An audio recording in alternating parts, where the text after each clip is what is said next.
Good morning. Good morning, night crew. Coach Nandy from Nandy After Dark signing in. Just hopping on right quick. We just actually got off of a live on YouTube and in the lounge. It's actually a lounge night. Tonight is the night that what's today, Wednesday? So Wednesday we go live at like 10. Let me take this out, sorry. Wednesday we go live at like 10 and at night. So what is it? It's 10 to 11:30 or something like that. But we went way past that tonight. So just hopping on and check in with those of you who are on Facebook, because I didn't broadcast to Facebook earlier, just the lounge again, and I extended a courtesy to YouTube as well. Let me do a quick little roll call. I can't believe some of y'all are even still up. Like we just got off of like a 3-hour live. Roll call. Annette K. Dove Johnson. Hi. Hi, Elisa. Hi, Miss Jenkins. Hi, it's Dell from the box. Haven't been dialogue. Glad I'm catching you. It's Dell from the Bronx. Oh, a Bronx sister. Okay. Hi, Miss Dell. Jess Smitty, what you doing up? Pamela Dorsey. Hi. Hi, Myra. Hi, Miss Willard. Lakeisha, good morning. Who else? Shanita. Shanita, weren't you just on the live? You ain't tired of me yet? Hi, Miss Britt. Good morning. Swana, now I know you need to be tired of me because I know you were on the live for sure. Tana, come on now. You even I see you doing the face palm smack. Hi, Miss Dixon. Janet Lester. Good morning, sunshine. Let me see. Oh, that's right. Okay. Miss Stoudemire, hi. My eyes are kind of heavy. Man, y'all just was looking at me for hours and hours. Jacqueline Smith, all of y'all. So y'all, it's a lot of supporters on here. I know that your badges are still active on YouTube. Even if you cancel your membership, your badge should still show up. So you guys will need to switch over when you do switch over to Facebook, because you shouldn't be renewing through YouTube for your subscriptions, supporter subscriptions. When you switch over to Facebook, though, when you get a Facebook subscription after your YouTube one goes away, your badges will show up here too. Pamela Dorsey, hello. Marilyn checking in. Ooh, I could go for a crab cake right now. Hi, Miss Harris. Natasha Sanders. Brenda Sharp. Oh my God, not this lady. I was trying to get sleepy. I'm playing on my phone.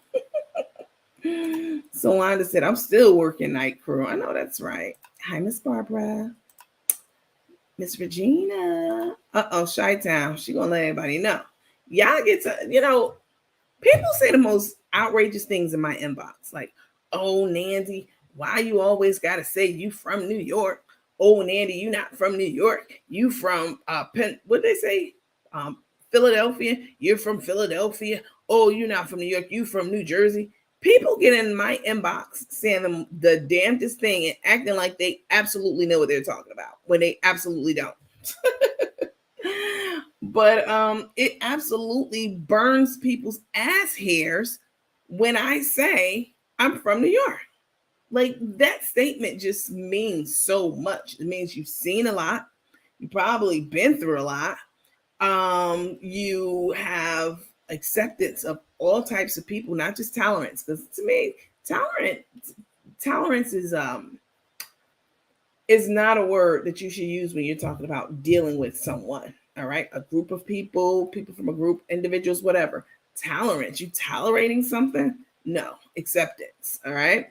So, it means that I know good food. I've had good food because we have Little Italy, we have Chinatown, we have so many different people who immigrated to the United States years ago, and their families are still here generations later, holding down the fort, holding down the stores that was started in the 20s and 30s and etc.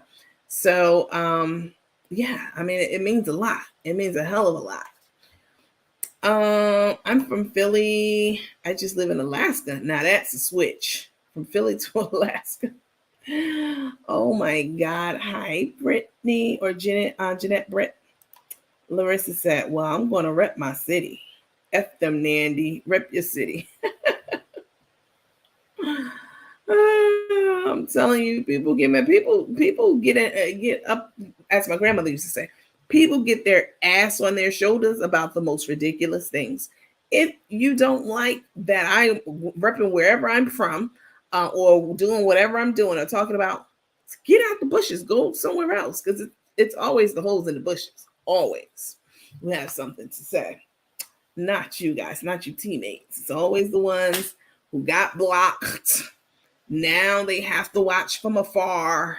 You know what I'm saying? With binoculars. See you hoes in them bushes. I see you. And you're addicted to this platform. You know it's true. Girl, you know it's true. Y'all remember the Milli Vanilli song? Ooh, ooh, ooh, I love you. And it came out that they were lip syncing. Y'all remember that? That light skin and dark skin duo? Girl. You know it's true. You know this is the show that you love to hate, baby. You know it. I know it. Everybody knows it. All right. You act like you can't stand me. This is for the people in the bushes, not your teammates. Y'all know that. You act like you can't stand me or this page, which is insane because this page definitely yeah, this page brings it. All right. You act like you can't stand me or this page or the teammates or where I'm from, or blah, blah, blah, blah, blah, but you're steady in the bushes. You steady under your burner account because you're blocked under your real account. You know exactly who I'm talking to. Yeah, you.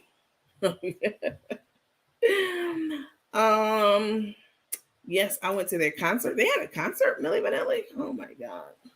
They were, I don't know, I never could get with Milli Vanilli. I mean, I was just, a young child when they were out, but I could never get with them. They looked like they looked shady. That's how they look. They looked super shady. Milli Vanilli, girl, you know it's true. And that song was a hit, baby. I don't know what you heard, but that song was a hit. Listen, guys, I just came on to check in with you guys with the night crew. I really should be asleep right now because I just came off of again a 3 or 4 hour live, maybe 3 hours and some change. But I wanted to chop it up with you guys about a couple of things that we didn't talk about. One of them we talked about in our earlier live, but the other thing we definitely did not talk about. So try to keep the content where it's not redundant. And, every time I publish something on different platforms that it's a bit different. There's something different about each one. So you have to look at each one because it's something different. And plus, I know a lot of seniors only use Facebook. They never even ventured into the YouTube space. They don't care anything about it. They're not trying to try something new. They're not interested. They just want to get on Facebook and, you know what I'm saying? And see their grandbabies. That's what they got Facebook for, to see their grandbabies. And I'm cool with that. Let me see. Well, they're going to hate me because when I get a platform, I'm going to say Chi-Town in the house, Chi-Town in the house. I mean, people really be up in their ass, like that lady who left that scathing message on my voicemail, which was funny as hell to me because if you know me, you know that stuff like that don't faze me at all. And if you would have said it to me directly on an actual live call, which didn't happen, I would have got right back in your ass, right? Definitely. Everybody knows this about me by now. It's not what I want to do, but y'all heard the message. Should I play it again? Y'all heard it. She went off the deep end because somebody told her I was talking about her. Ma'am, I wasn't talking about you, not in a negative way. I actually was saying very positive things about her. Some lady I had to kick out the group, another group I had, was very positive about it. I said how it was, it stung that I had to put her out of the group. But, I had to do it because it was a rule for everyone in the group that she broke. And somebody went back that messy, the messy thing that had that other page went back and told her I was talking about her, which is a lie. I mean, all you have to do is go back and look at my videos. I never said one bad thing about this lady. And I know some personal stuff about her that she definitely don't want out there in the streets. I definitely know personal stuff about her. This lady who was going crazy on my voicemail. I still haven't even told y'all what that is or what it was, or you know what I'm saying, or reached out to, you know what I'm saying, and did some behind the scenes shit that will come back to bite her in the ass. I didn't do any of that. I played the voicemail. I let y'all hear how ignorant as hell she sounded and cussing out my voicemail. Couldn't cuss me when I called back. But yeah, people be and then her voicemail, I'm saying all that to say, I don't give a damn if you from New York. Like, bitch, you mad? How y'all mad that I'm from New York? Y'all want me to be from every other place in the world, but y'all big mad about me being repping my city? Like, y'all crazy as hell. Although New York is a state, before you idiots get on here talking about, oh, Nandy called New York a city. There is a city, New York City. It's New York, New York. New York's the state, but we also have a city within New York called New York. Did y'all know that? Probably not. People just be so messy. I didn't hear it. You didn't hear it? Oh, girl. Should I play it? It was hilarious because she was calling me and cussing me. I know more important people than you, bitch. I know. I know more important people than you. What else was she saying? I can have a platform bigger than yours. Bitch, keep my name out your mouth. Basically is what she was saying. And I was dying laughing the whole time. Like, Nana, stop. And the crazy part is I wasn't even talking about that lady Reckless at all to anybody. At all. And y'all know how professional I am. When I had to dismiss her from the group, where's my phone at? I probably have it in my phone. It was a very professional message. Who else is giving somebody a whole professional message when they have to delete them from a group? They just delete your ass and then they move on about their life. That's what people do. But y'all know how I operate. Hello, good evening, whatever it may be. It's come to my attention that you took something from our group and you posted it somewhere else. And you know that this is a major violation. Like we talk about, I used to chit chat with this lady on the phone, me, her, and another lady for hours. You know what I'm saying? Talking about different things. This was before I established this page, but back when I had the small group, we would chit chat about life and relationships and hardships and deaths and, all kinds of stuff. So this wasn't just some, person who was a follower of the page. This is somebody I had definitely established a rapport with. But that other messy thing was over there trying to turn anybody against me, anybody and everybody. And told her I was talking about it, which is a goddamn lie. Like everything that I say is on video. You know what I'm saying? I was very, very, you heard it, Tana, because you even said that, because when I played it back, you was like, I thought that was, what you said about her was very nice and kind. And it was. She called me up, she cussed me out, and she threw that whole New York thing in there. It's the pointer, I'm telling you that. Like, people really be mad. I missed that nonsense, girl. It was crazy. Let me see. Do I have it? I'm pretty sure I do. Let me see. Is it on this phone? It was crazy, y'all. Oh my God. It was crazy. And I sure played it for y'all. That lets you know that shit didn't faze me one bit. Because it's not like I took it and hit it and was like, oh, nah, I played it for the world. And we all laughed about it. Especially because it wasn't warranted, y'all. I'm not one of those people to talk behind your back. If we have a rapport, even if we're not friends, if we're acquaintances, I'm not going to wait until you leave to talk behind your back, or I'm not going to go on my platform and kick your back in. Now, unless you was on your platform saying shit or letting people on your platform bump their gums, that's a totally different scenario. Even then, I just be letting stuff go. But this was crazy, y'all. How did y'all miss this? Let me see. And called my phone. This is what she did. She called my phone, y'all, 5 times in a row, like 3 o'clock in the morning, like around this time. And I'm like, who the fuck is calling my phone at 3 in the morning? Like, I know y'all know I'm the night crew, but this is crazy. Like, who will be calling my phone this time of night? And I missed the calls. And they went to voicemail. And then that's when she left this scathing voicemail. It was y'all, if y'all heard it, I don't know how y'all missed that. It was crazy. I heard you was motherfucking talking about me like she was on a Superfly movie or something. It was hilarious. Shit don't faze me, baby. I'm from New York. I remember the lady. She went to the other group talking hella shit.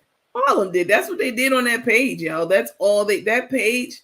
Listen, the venom that I have for Carmen and Tay is mild, very mild compared to the stuff that was on that other page and what they were saying. I guess they're over here now. They're in the bushes because they ain't got nowhere else to be. But it was crazy as hell because I never did anything to any of those people ever. Now, y'all have to remember, I had a small group. I told y'all this. I had a small group, and I had to put people out of the group for different reasons. They were violating rules. They were taking people's personal thoughts that they would put in the room and spreading them out into all the shade rooms with that person's name on it. Like they would, people would, that's one of the things that this lady had done. But it was a lot of different things that I would put people out of the group for and send them a nice Dear John letter and blah, blah, blah, blah, blah. But this particular lady, she, I even said I wished her well. Yeah, I know how I am. Sent a nice, pleasant note, and I hated to have to do it, but if I didn't do it with you, I'd have to, I'd have to let everybody slide and blah, blah, blah, blah. This lady went ballistic, y'all. She went, I'm sure I have it on this phone, calling my phone like 4 or 5 times. And then when I called her back, how don't y'all remember this? It wasn't that long ago. When I called the number back, because I really didn't know who it was. Like I had deleted her number from my phone. Somehow I got a new phone and her number didn't come over. I did not know it was her. I just saw it was a California number. So when I called back, I was like, and this was before I listened to the voicemail. I hadn't even listened to the voicemail this particular time. So I called back. I was like, hey, who's this? And this is what she said. Now, all this venom she had. She said, who's this? Why the fuck are you playing games? You good and grown, as my grandmother was saying. You tell me something, who is this? I genuinely didn't know who you were, but you knew who I was because you know my number because you've been calling 10 times in a row tonight. So she goes, well, who is this? I said, this is Nandy. Who is this? She was like, I think you better listen to your voicemail. I was like, oh, okay. I'm still like, oh, okay. So I hang up with her. I think I said, listen to my voicemail. Why can't you just tell me what it is now? I got to go back to my voicemail. What's going on? Are you okay? I'm still not carrying venom for this lady at all.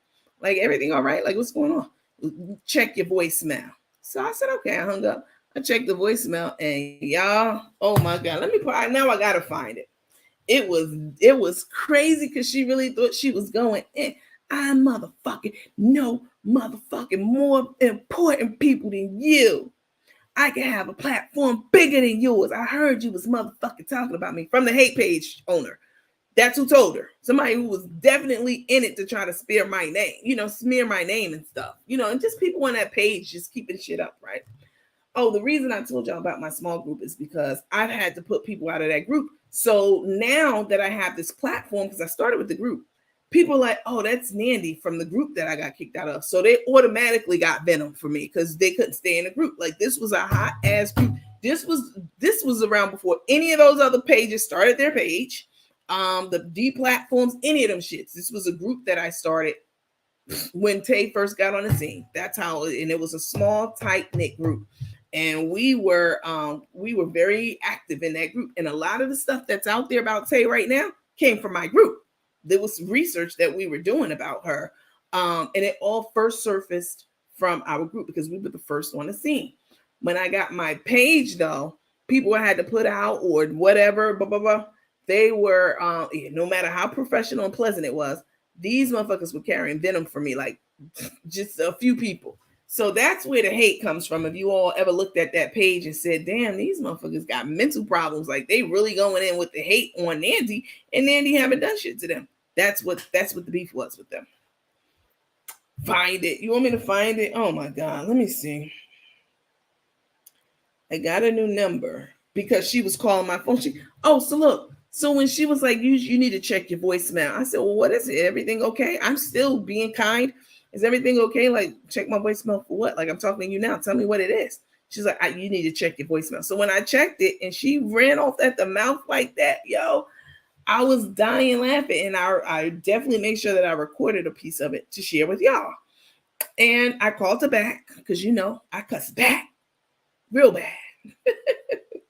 I don't want to. Y'all know that's not my first inclination. I'm a lover and not a fighter. I'm a giver and not a taker. Y'all know this already. But I listened to the voicemail and I called her back. And what did she say? Did she answer the phone? I don't think she answered the phone. She didn't answer the phone. And no, she did answer the phone, but she hung up like real abruptly. I was like, so you say it to me. Say what you said on my voicemail to me. And she was like, I don't remember what the exchange was when I called back, but I know she hurried up and got off the phone. I couldn't even say anything. And it was hilarious. Like, you had all that venom and all that. You were saying it with your chest on my voicemail. Say that shit to me. All right? Say it to me, because none of that fazed me at all. It was crazy. Let me see. And it all was a lie. Like, people will run with some bullshit because they like to keep bullshit going. Like the lady who, was getting all the cards on our website. Like, she's definitely mentally ill. She be in y'all inboxes. Y'all until so many of y'all have reached out like this crazy ass lady in my inbox trying to get me to unfollow your page. Good luck, bitch. Let's see. Let me see. Where would it be? I guess it'll be in here. I didn't even come on to tell y'all about this. I don't know how we got on it because Miss Larissa want to rep, Chi-Town, which I completely understand, completely and totally. I mean, you definitely got to rep your city, state, town. People going to get mad, and they can stay mad. They can stay mad, big mad at that. Let me see.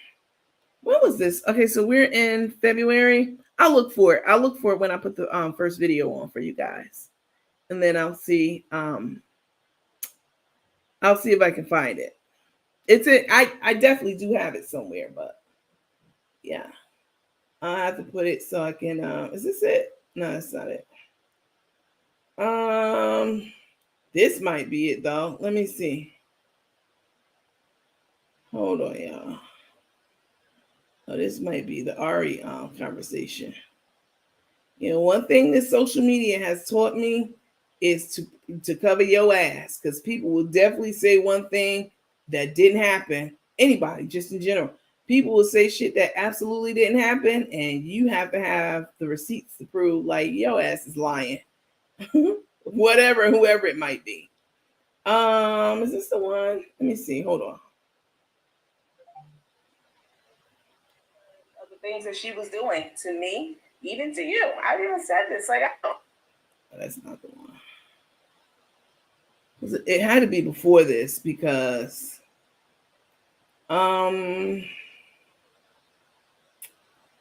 me see. I'll find it for you guys. What's that? I didn't come on to talk about that. I'll find it. But y'all heard it, because I mean, if y'all been following me for a while, I definitely had. I'll find it for our next live. How about that? We'll play it and have a good laugh about it, because the shit was hilarious to me. Like, I'm not about to let anybody I don't even know get me in my feelings like that. No way. Especially if I don't know that they it's something that someone is telling me is true. I'm not going to like go off the deep end on somebody. Like, you got to be real unstable to do something like that.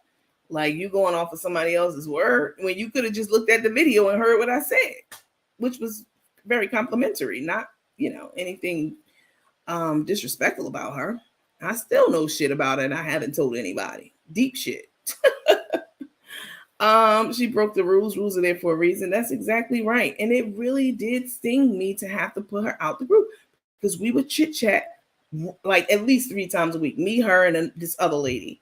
And we would be talking about everything. She's older. She's much older. She's like 70 something like that. So of course, I deferred, to her during the conversations and gave her proper respect and all that. And then she let some broad get in her ear and left that scathing message. It was hilarious. You get the dial tone if you talk reckless to me. Oh no, you talking reckless to me, I'm definitely gonna talk reckless back to you. Not definitely. It really depends. But if you are out of pocket and you're talking about something that you absolutely don't even know what you're talking about, or you just making up shit, sometimes I might have time to reciprocate the energy, but most time I don't. Let's see. Me too without a bye. Hi Tabitha. Oh my goodness, find it. It was crazy. Hi Diamond. What you laughing at, Shy? I'm big mad. Look, Latasha, were you on here for that when I played it? Oh, Miss Bellamy was. She said, yes, I heard it. She was funny as hell. Y'all, the way this, let me see. I haven't. I'll wait until we get through our stuff, or just reach out to you directly. Nah, she didn't want to do that. She wanted to believe what somebody said to her, which the person was a complete shot sort of page. That shit was reckless, like crazy. And that's where people used to go when they had a problem with me or you or us, our teammates. That's where they would go to the hate page and spew all kind of hate.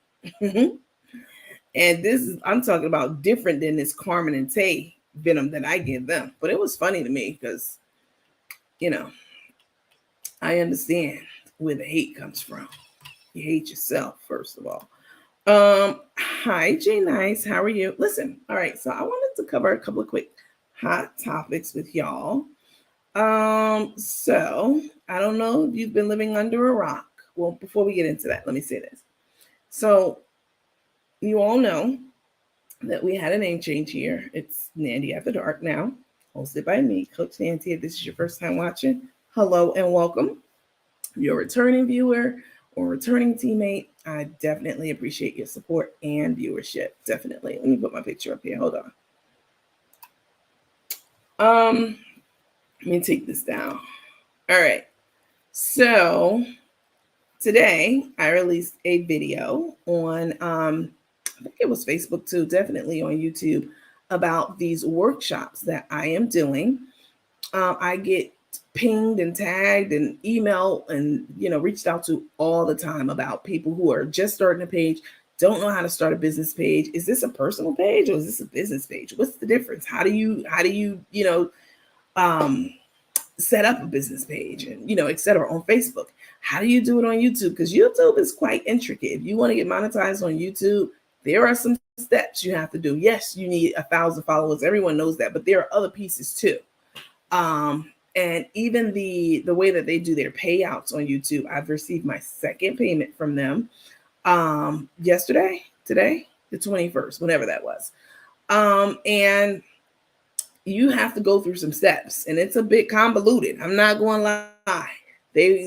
So the workshop is designed to cover all those things, to help you figure out how to get your page going and growing and being engaged, and engaging with your viewers, how to go about soliciting and getting viewers organically and not through paid, like a paid ad. Because again, those people they're paid to be on your page, but they're not going to be engaging on your page. And Facebook requires a certain amount of engagement, certain hours of watch time. It's a lot of different things. So in this one-on-one workshop, will be going through the data analytics and looking at what's required to get monetized on Facebook and YouTube.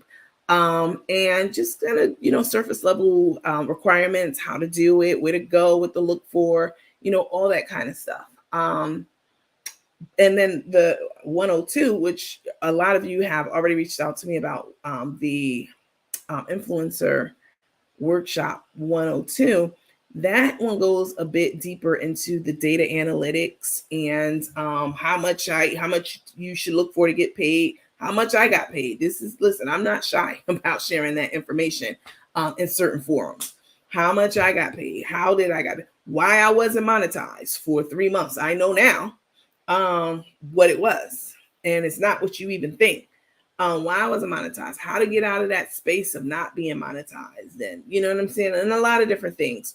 But the 102 is more about the technical piece of it all, right?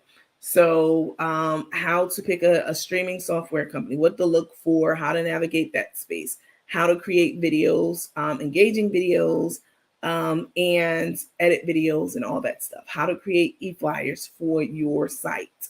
Um, Lots of different things, going deeper into the data analytics, really, really looking at the algorithm and helping people to navigate in that space. So lots of stuff. So 2 classes, they are $150 each. If you sign up for 101 and 102, you get $50 off. And if you are not a lounge supporter, or even if you are, you get 2 months free of the lounge with the 101 package. So not trying to get rich. I know I have seen over the years influencers put out communication around, oh, I can show you what to do, how to build your platform, how to do this, how to do that, blah, blah, blah. And they were charging thousands of dollars. I literally have seen one case where the lady wanted like $1,500, but you already know they weren't coming like I come. You know what I'm saying? You know that this workshop is going to be professional. You know, I'm going to have all my slide decks, all my graphs, charts, all that, and really break it down in a way that you can easily digest, and you can go back and apply the lessons learned to, you know, your to your journey and to your platforms and all that stuff. So anyway, I'll be doing these workshops twice a month. So we have one coming up this Saturday. And then I'm not sure when I'm going to do the 102 one, but yeah. Let's see. Larissa, I thought you said you didn't hear it. You did hear it or you didn't hear it? I thought you said you did not. But she was definitely very, very mad. All right, so let's move on. The workshop link is in the original video that I did and or on this slide deck. So make sure that you all like and share this video, please. Thanks. A disclaimer. So we're not really talking about Carmen and Tay on this live. This is more about hot topics, a couple of things that I really wanted to talk to you all about because I follow both of these storylines. So we won't be talking about Crook and Took, but we might, you never know. So everything that I say, we say, you say, I say, written or verbal, is alleged and allegedly. Non-discriminatory. Y'all know I'm from New York. I grew up around everything. I've seen it all. And then the whole harmless, as we have our medical professionals on doing Clinic Corner. Any advice that they give you and you have an adverse reaction to it, we're not responsible for that. All right. So you all know that the Brat is Preggo. Did y'all know that? I mean, if you were in the previous live, you should be in the bed right now. But you already heard about this in the lounge earlier on YouTube.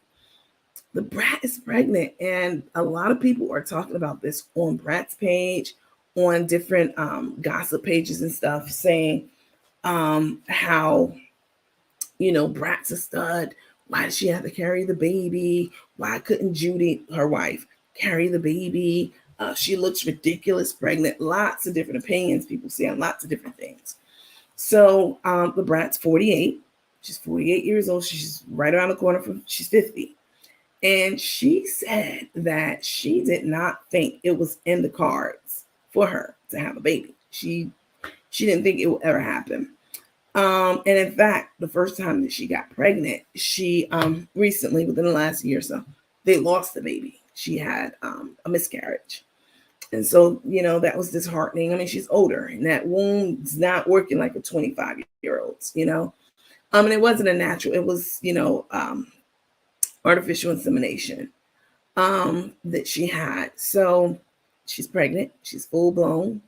And, you know, they were able to get past that miscarriage and all the fibroids and things that she had. So we were talking earlier, I'll take a swig of water, hold on. I'm not coming on today, Thursday. I'm not even logging on to social media today. I'm gonna rest my voice. She, the Brat, so the Brat married Judy like a year ago, right? And they were Brat wasn't out. Brat's from the old, she's 50, so she's right at the age where being gay back in the day was, that's why Ellen lost her show. It was not something that people celebrated, embraced, allow, whatever. People were very, very judgy about those things, and disrespectful and all that kind of stuff, right? And so, like, people like the Brat and Queen Latifah, um, maybe MC Light, you kind of knew, but you don't never know. No, you might think you know, but we say this all the time on this platform. You don't know something. But we pretty much knew that the Brat was, you know what I'm saying, an alphabet child. And I've heard some things, about the Brat, just me being from New York and me hanging out in Greenwich Village a lot, which is where all the gays are. They just have a good time. So I've definitely heard things. If I'm at a lounge with one of my friends, his name's Eugene. Usually that's who I was in the village with. Um, and I've heard some things over the years about the Brat and even Jada Pinkett Smith. Oh, yes. I've heard things about her. She's been in the lounge, and just because you go to a gay lounge does not mean you're gay. I've been to plenty of gay lounges. I'm not gay. But the things that you do in those lounges, that is a totally different story. So I've seen I've seen Jada in VIP sections in the village, definitely. Queen Latifah, Brat. So anyway, Brat never came out and said, told the world. We all just assumed. But when she got with this lady, her name's Jessica, her name's Judy, sorry. And is it Judy? Yeah, it's Judy. She goes by the name of Big Booty Judy on Instagram, or BBJ. When she got with her, I remember when the Brat first said that she was gay. They were not on a show yet because they got this Brat Loves Judy show. They hadn't done a show yet. And Brat was over Judy's house. Now, Judy is the queen of the empire for Kaleidoscope products. You know. All right. She came out with the miracle drops to grow your edges in your hair. She's doing a collab now with the Brat, which is incredible. I was in Target yesterday, and I saw the new bottles for the Kaleidoscope, and it has the Brat, like a cartoon of her with the shades on, and her, her bandana, her braids, and the wrapping lotion. Yeah, I know you getting a doobie or a wrap or whatever, not a doobie, but wrapping your hair, you use the foam, wrapping foam, right? And so they have a foam. It's called Your Favorite Wrapper, because you wrap your hair with it. Brat's a wrapper. I thought that was brilliant, right? So that's what it says on the bottle. Your favorite wrapper has Brat and all that stuff. And then they have other stuff like So Slick for like gel. So I think like whoever's behind this marketing is brilliant. It's absolutely genius. All right. Because what it does is it bridges that gap between people who knew Brat from back in the day to now the younger people who are, you know what I'm saying, maybe don't know her, but this is a great way to introduce her to a whole different generation of people through these products with her likeness on them and stuff. Anyway, so Judy's rich. She's wealthy. She's not just rich, she's wealthy as hell. And Judy bought Brat a Bentley. Was it a Bentley? I think it was a Bentley. It was like a Maybach. It was one of those kind of cars. I think it was y'all help me out. Yeah, I'm sure y'all follow. I think it was a Bentley. And she bought it for her, and she tricked her. She said, "Hey, come outside with me." This is Judy was saying to Brat. "Come outside. My garage opener won't work." And Judy was filming. They didn't have a TV show at this time. She still hadn't come out with it, the Brat. So they were filming, and Judy, the queen of the whole Kaleidoscope empire, was like, "Well, come outside. Could you look at my garage? Because it's not opening." She has like 5 or 6, 7 garages, okay, at this palace she has. And Brat was like, "All right, I'll check it out. I'll look at it for you." And she was like, "Well, can you come now?" So they went down, made their way to, the garages. And Brat takes the remote and says, "I think it's working." She presses it. This was not even staged. I didn't think it was staged at all. And I'm the biggest one that's usually like, oh, this is fake, this is stage. So Brad takes the remote. She goes to open the garage, and she looked, and guess what? It's a brand new Bentley sitting up there, baby, with a big bow on it. And Judy already had one. She bought a matching one for Brat, and Brat was still perplexed. Like, it's work, the door's working, but when she saw the bow on the car as the door continued to rise, she was like, and it was Brat's birthday. She was like, "What is this?"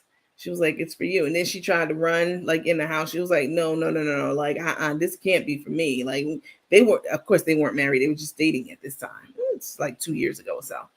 And she just started crying and breaking down. And that day later, she was saying how, she's, this woman is super important to her. They're in a relationship. She's the most kind, giving, blah, blah, blah. That's the first time she ever went on record and said that she was in a same-sex relationship. And so she, it was a big deal and blah, blah, blah. So they're married now. They're married. They're very happy. And you know what I'm saying? They got all this money coming in and flowing and all that stuff. So people making comments. So this is Judy in the picture on the right-hand side.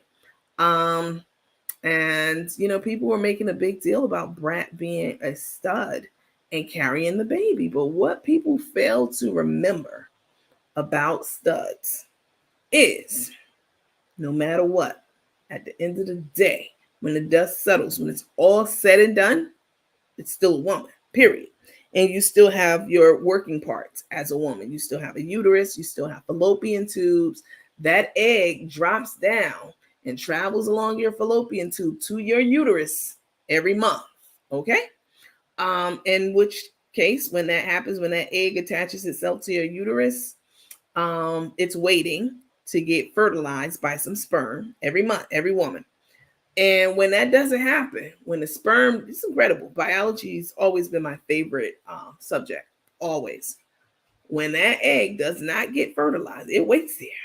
It waits to get fertilized. And in the meantime, your uterus is supplying it with blood supply and all that to get it ready so they can get fertilized and, turn into a baby.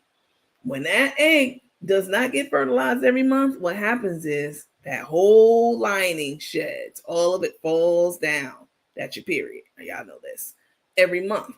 So it doesn't matter how hard a person is, whoever it is, anybody in life. And you should be who you feel you are inside. Let me say that too. But it doesn't matter. And none of that matters. You still have your working parts. And you're still going to get a menstrual period, and you can still get pregnant. And so I don't see anything wrong with the Brat being a stud and getting pregnant. Judy could not carry the baby because what happened? She had complications. They were trying to get pregnant before, and she had a bunch of complications, fibroids, and a whole bunch of other stuff. Let me see. Prior to the Brat's embryo transfer procedure, she said that she faced her own health issues, which included having to undergo surgery to remove fibroids and polyps, which are typically benign, cancerous, blah, blah, blah. So, but Judy had other problems. Like, she had health problems that she couldn't carry the baby, and she has 3 children already, Judy. So this was an experience that Brat really deep down inside wanted to have, and, just didn't have. You guys make sure you hit the like, the heart, the smiley face, etc. I'm not sure who Tabitha Ann Iverson is, but she hit the angry face. Let me see if I can find her in the comments. Actually, I could just block her from here. Like, y'all don't play with me. I'm literally, I'm not sure. Y'all don't know that we can see a whole bunch of stuff. Who's on, who's active, who's doing what. Tabitha Ann Iverson. Here's a spammer. Here's another spammer. I mean, how is are the moderators on? How y'all don't see these comments from spammers? I know at least one of you are on. So let me block this spammer. So it's spam bot. Okay.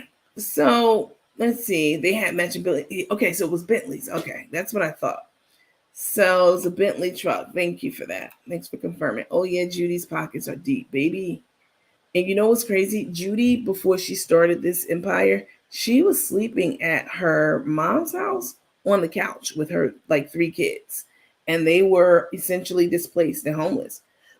She looked totally different because I've seen pictures of her before. But this is a prime example of how you can have a dream in your heart to do something. And if you start working toward it and your heart's pure and clean and right, God will bless it. Everything you try to do for 20, 30 years, God can do like that in an instant. And Carmen and Zay, their hearts are not clean. They out to get the money. You're not feeding people off money you've made from your job or a business. You're feeding people off of donations, so it's not even your money. And you're keeping the lion's share of that money. That's not what I call operating with a clean heart. So, like the other day, Carmen was saying everything boss lady do is going to fail until she apologized to Tay. Did y'all hear that mess? Baby boss lady is flourishing and thriving. She and her family are doing just well. They go on vacations a lot. She has the failed business. I won't even say failed business, troubled business of the I Got You brand. And that's because of all the damage that Carmen and Tay has done to it. So she has the heavy responsibility of trying to turn the image around for the company and revamp everything. So, but she also owns multiple hot dog trucks and probably other businesses as well. She's not hurting to my everything you touch. Once again, this is what Crook does. She quotes different rappers, celebrities, etc., movies, everything you do. She got that clean off the color purple. Everything you do until you do right by me, everything you do gonna fail. Black, we know. So she tried to incorporate that in her little video when she, was talking about after Darius was talking about how Boss Lady was, the biggest pain in the ass ever, and he didn't care about the friendship. Carmen jumped right on that train. You know what I'm saying? Which is ridiculous. But they not like God don't bless mess.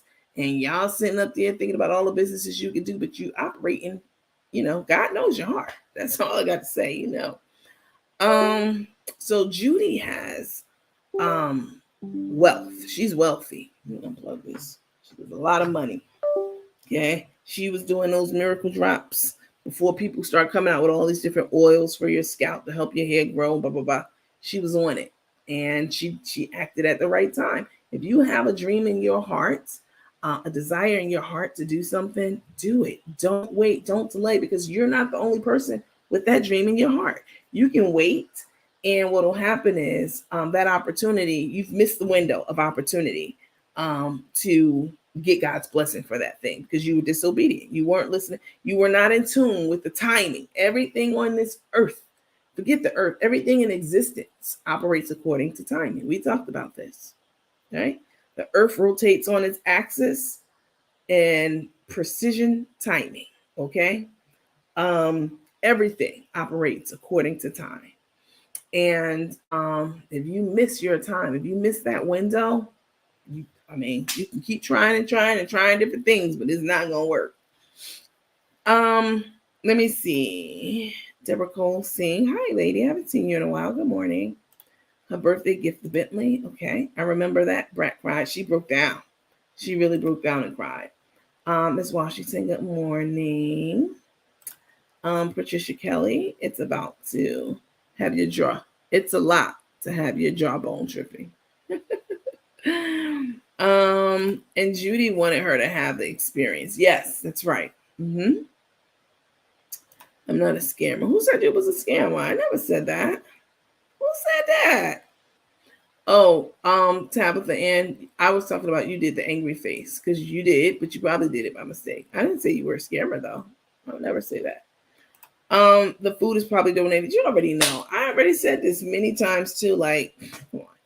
This food, I volunteered on hospitality committees and different committees at my church for years.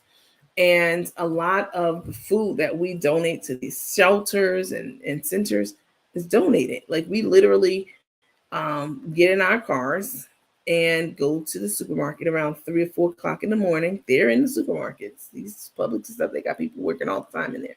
Supermarkets closed, but they would have carts and carts and carts of food and bread and buns and all that kind of stuff. That's like with a day within expiring, or maybe it's already expired, lined up for us to take. So we load up our cars. Never one person work by ourselves. Like we always tag team. You're not getting in my, you're in your car, I'm in my car. We go to the shelter, we offload all this food. She's definitely getting donations. Y'all heard her begging for a discount when she was at HEB buying some stuff, not this time, like a few weeks ago. Like, yeah, she always gonna let people around know I'm doing this because I'm feeding the homeless and feeding shows. Or, she wanted us to know that chicken was, what was she buying at that time? She was buying something, not this last feeding, something else she was so-called doing. Oh, she was dropping off food to Evie's event or something. I'm not sure.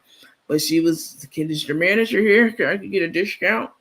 You already working with funds that's not your damn own. These are donated funds. Don't worry about all that. You trying to save money so you can keep the bulks, keep even more money? Go ahead and pay for the stuff. That's what the people gave you the money for. Instead of willing and dealing, they told her no, that they weren't going to give her a discount. She act like she was a little outraged by it. Let's see. That's right. It's something when someone has a vision. You're right. The Lord will honor and bless you with increase. Everybody's not going to see your vision in the way that God has put it in your heart. Everyone's not going to be rooting for you to be successful. Not everyone's going to do that. People will hate and, try to deter you and discourage you and derail you from your destination. But I'm here to tell you, no matter what man does and what kind of manipulation he's, doing on the side and trying to keep you from your destiny, nobody can keep you from your destiny. No one but you. And when I say no one but you, I mean that when you get a message from God, the Holy Spirit, however you want to, digest this information I'm giving you. You get a message from God. God put something in your heart to do. And I'm not talking you hear a voice and all that stuff. I'm talking about when God puts something in your heart to do, right? Not you acting in the flesh, trying to get accolades and trying to get donations and putting up your cash app and trying to showboat and show out. That's what Carmen does. That's her whole thing in life. She's always going to film every single thing she does. And the only reason she don't is if her battery's dead. Okay.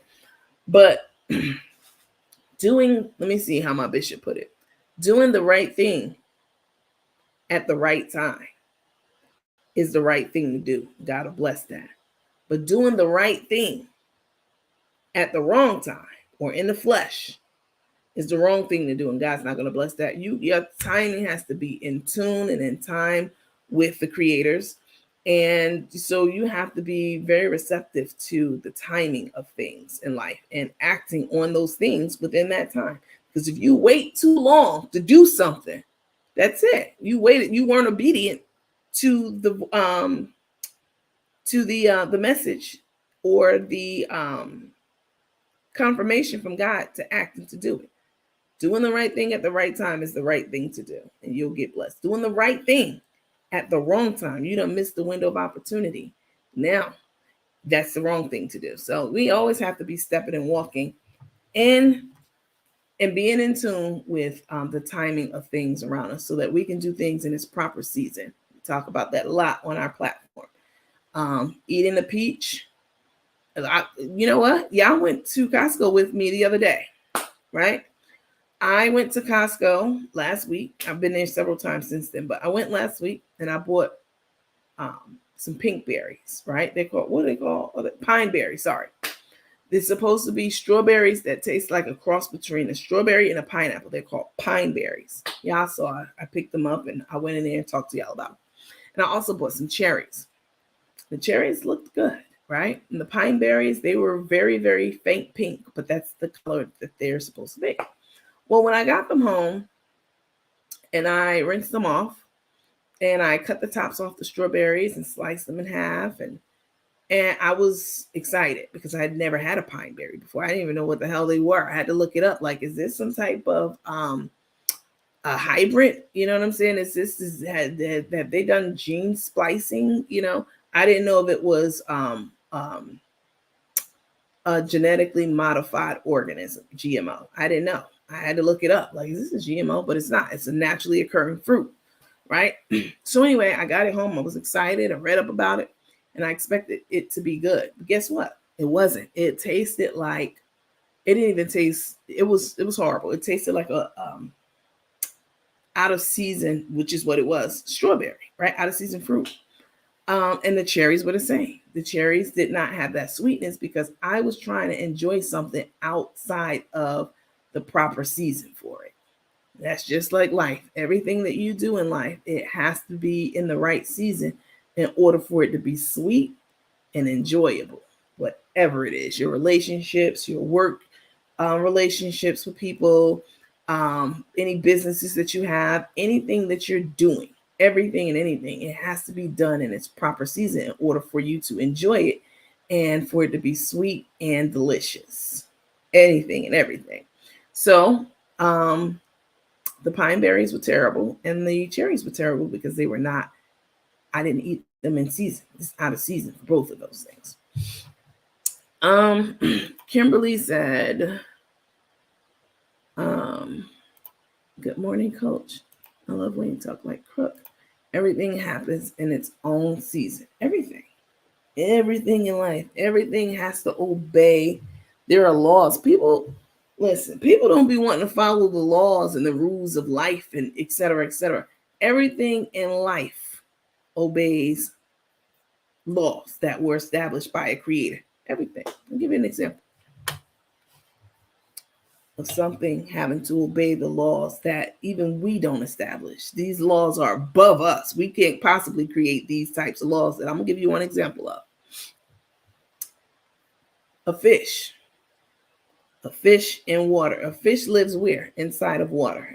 That's where it lives.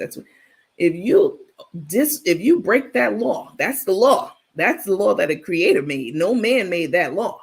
A fish can only thrive in water. It can't thrive outside of water, right? It doesn't have the proper, it has gills. It doesn't have lungs and etc.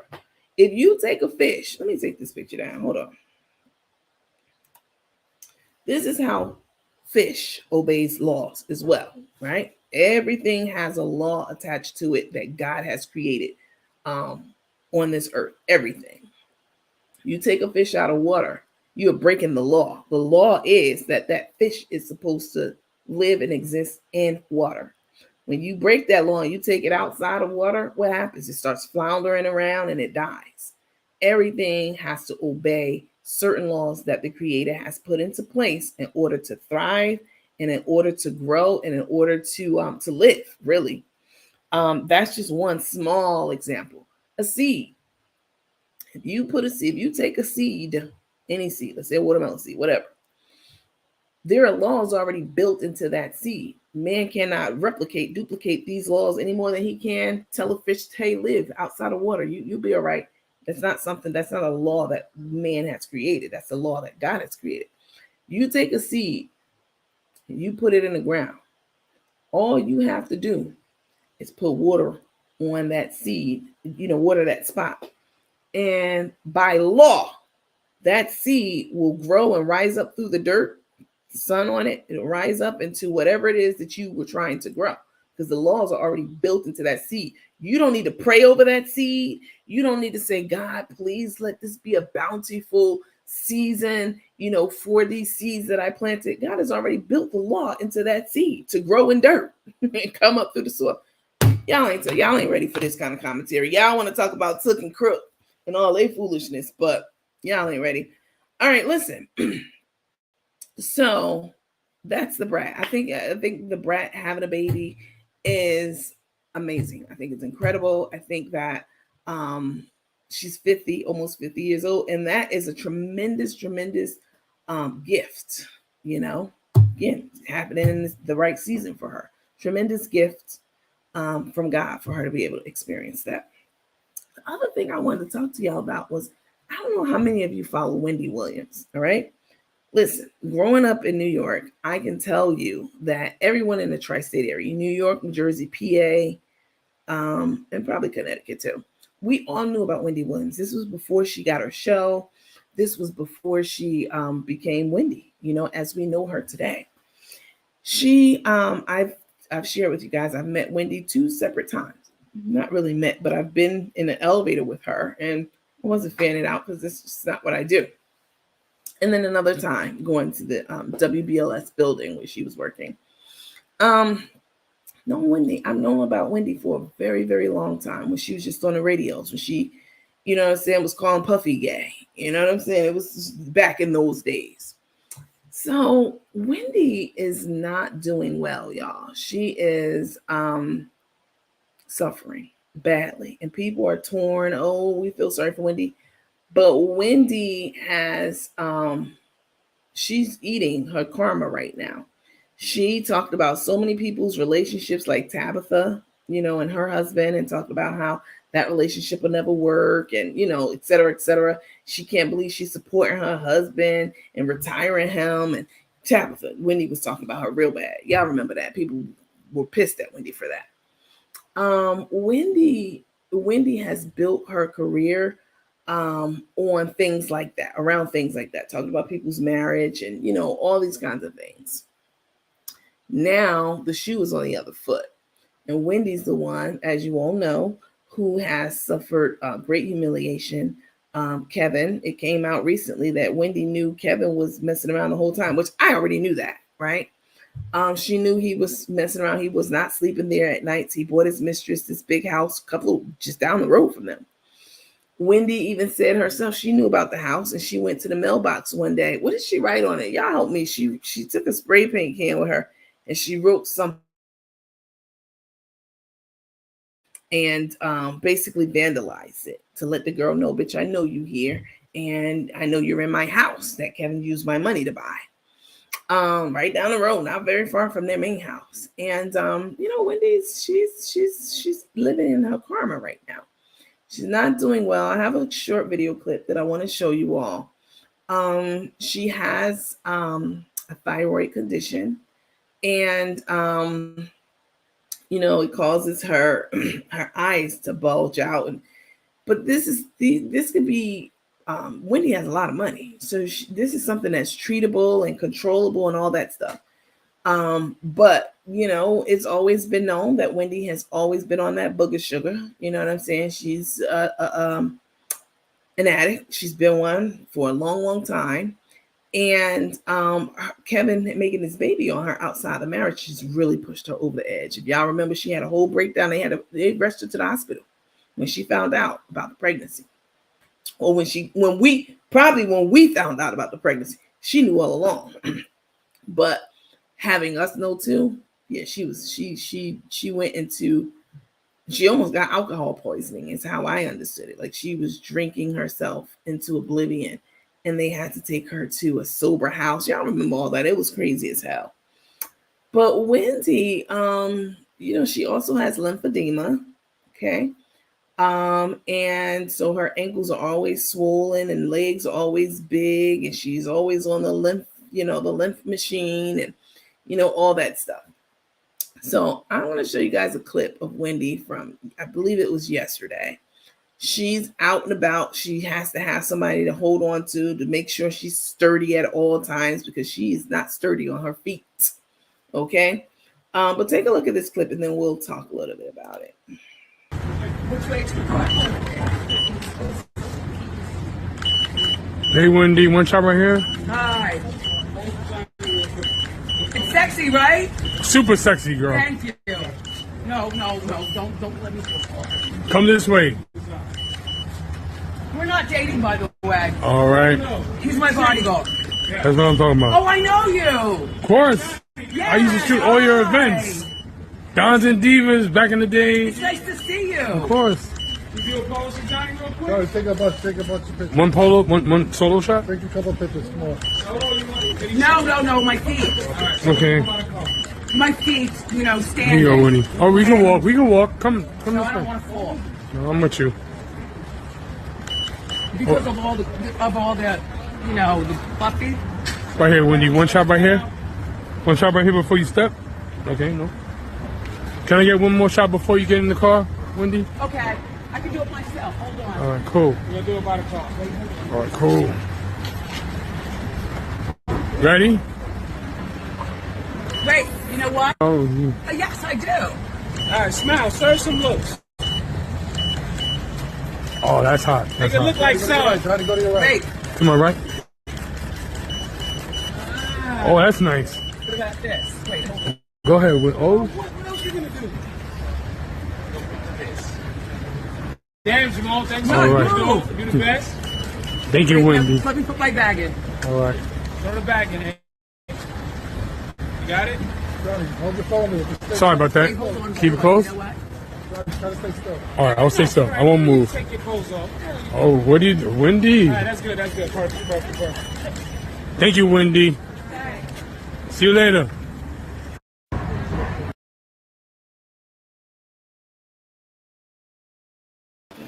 So,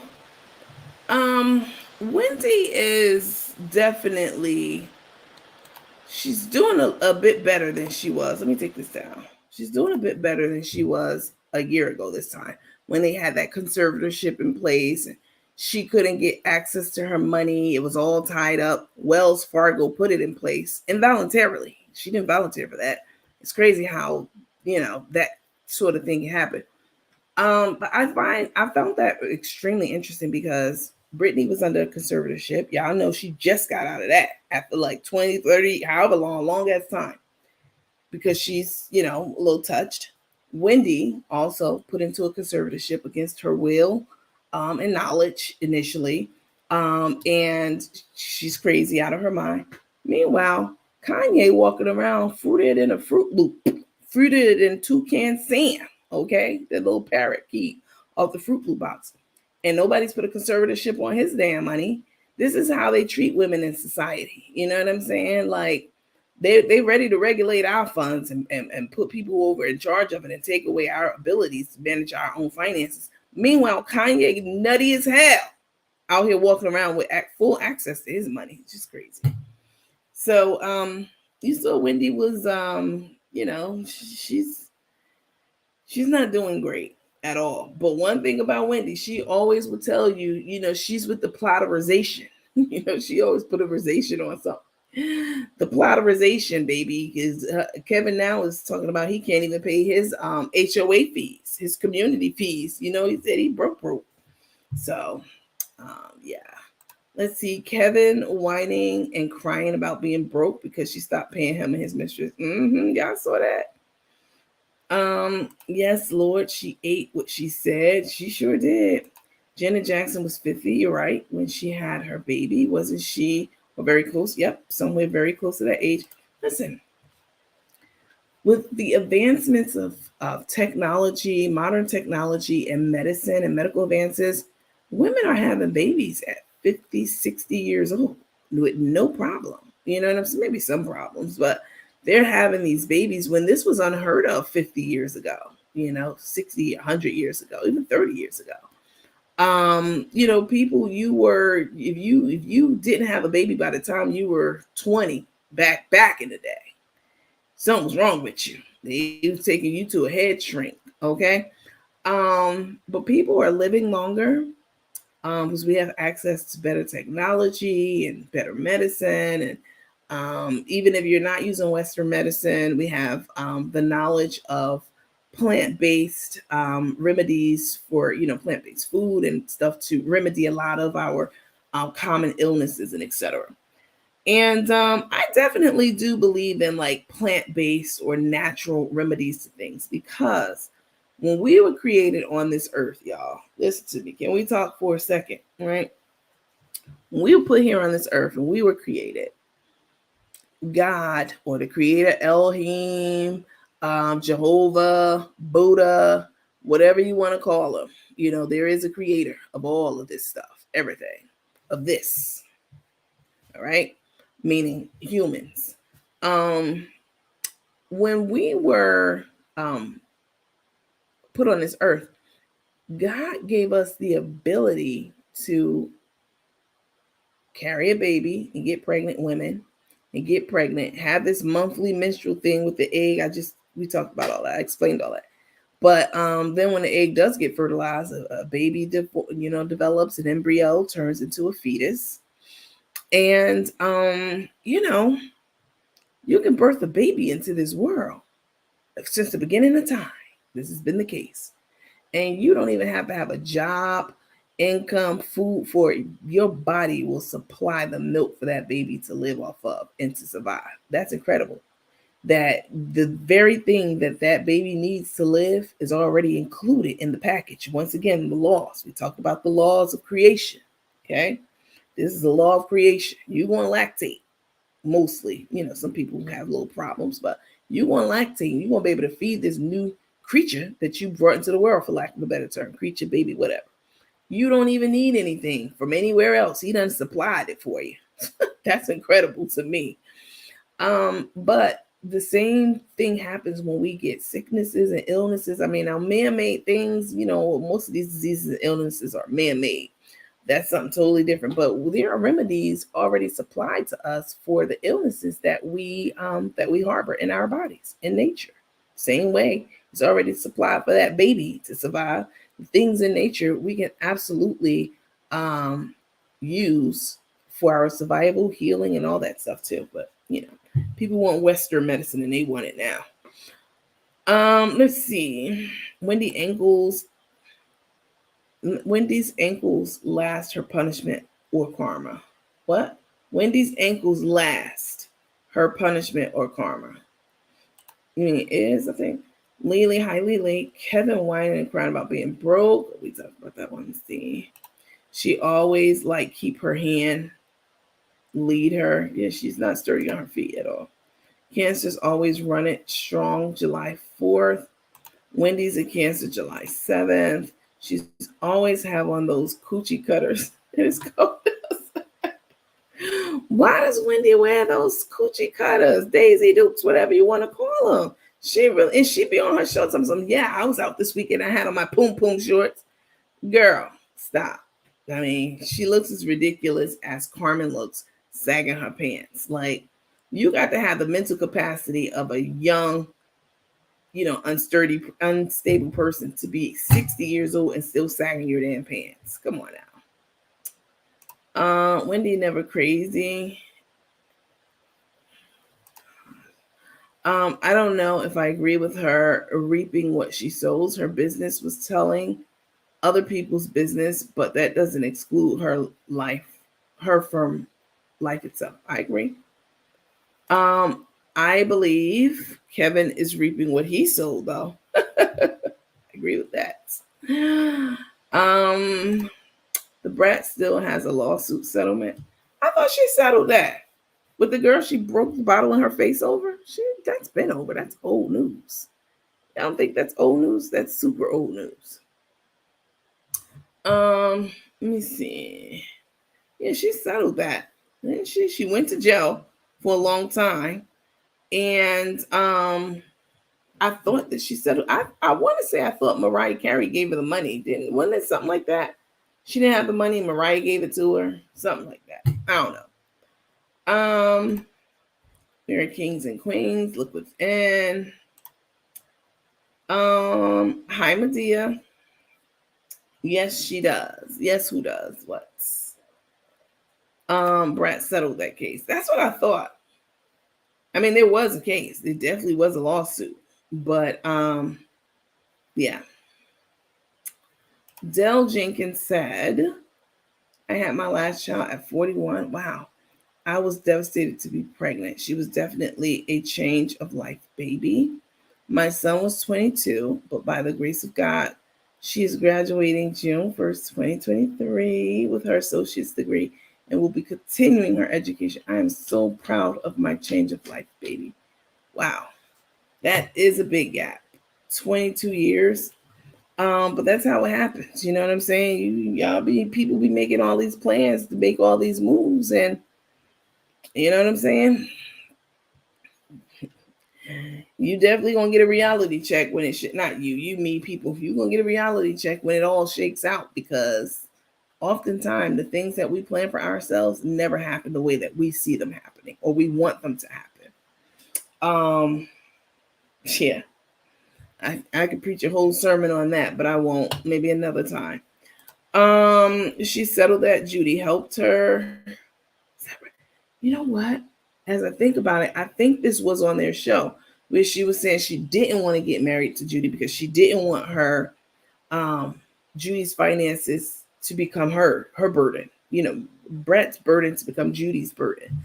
If I remember the episode correctly, she was like, "No, we shouldn't get married because there's a lawsuit out there." And Brat and Judy was like, "Listen, I got money. Like I got that long money. So this little lawsuit is nothing.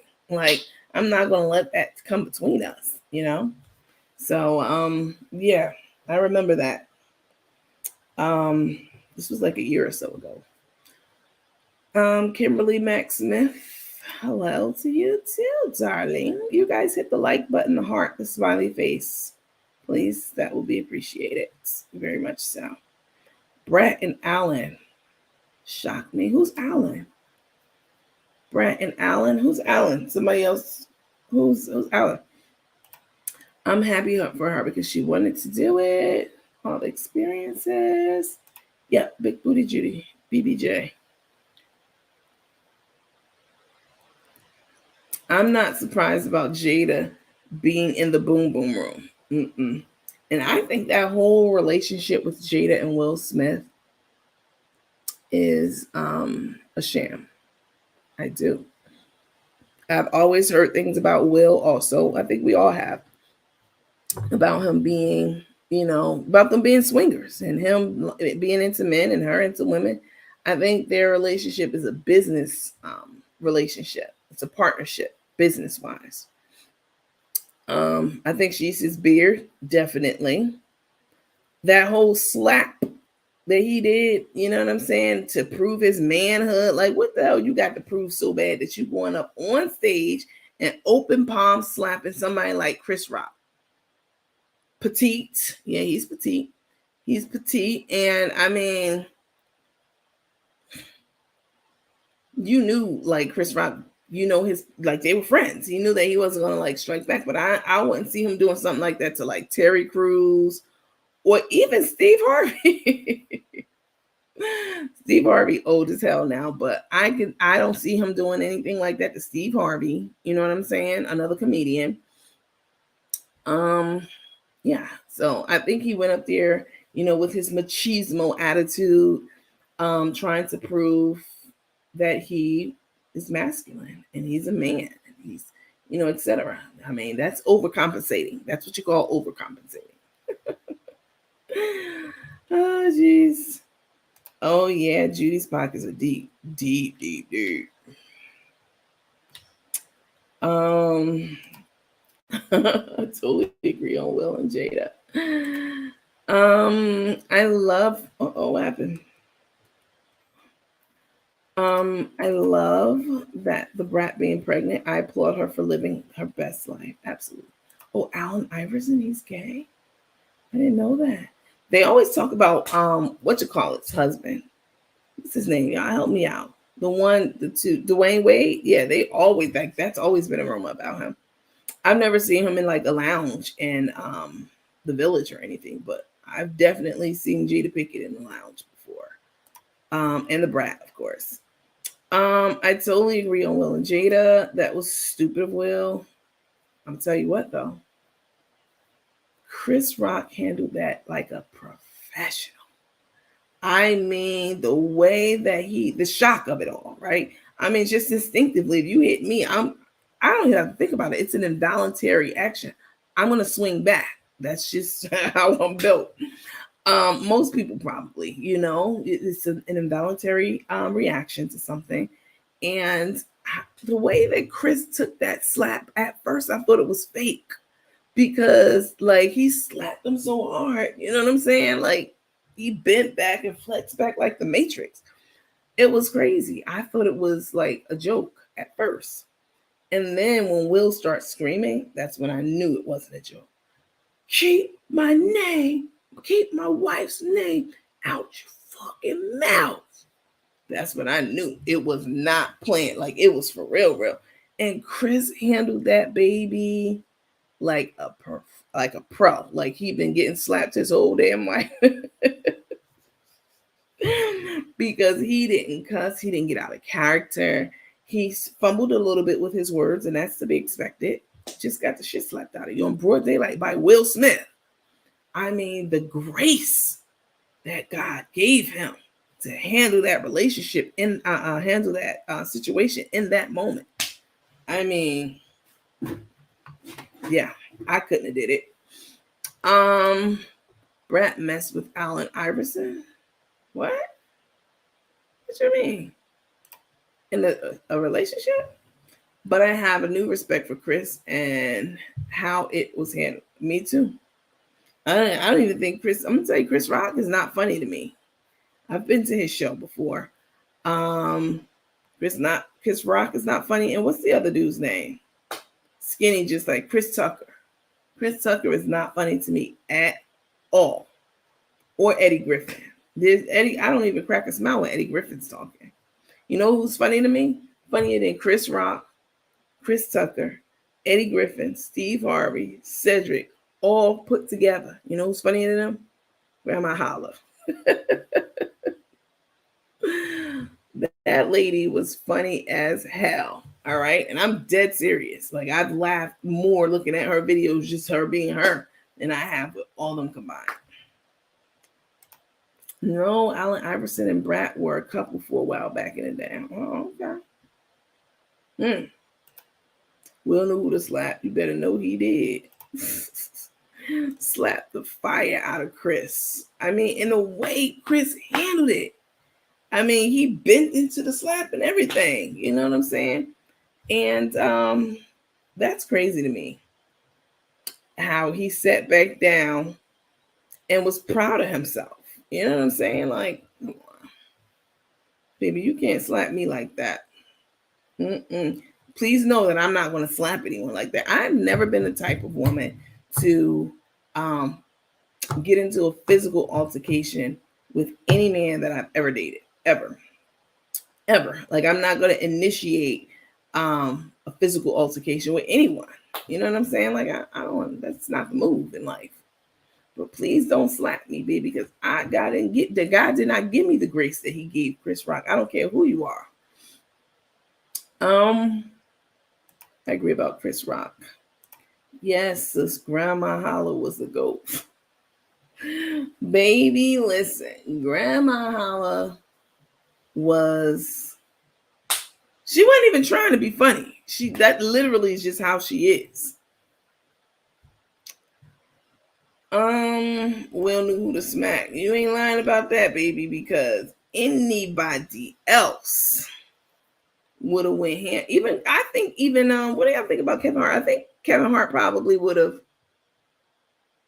I don't know. I don't know. I don't know how Kevin would handle it, but I do know the way that Chris handled it, baby, that was top tier. You know what I'm saying?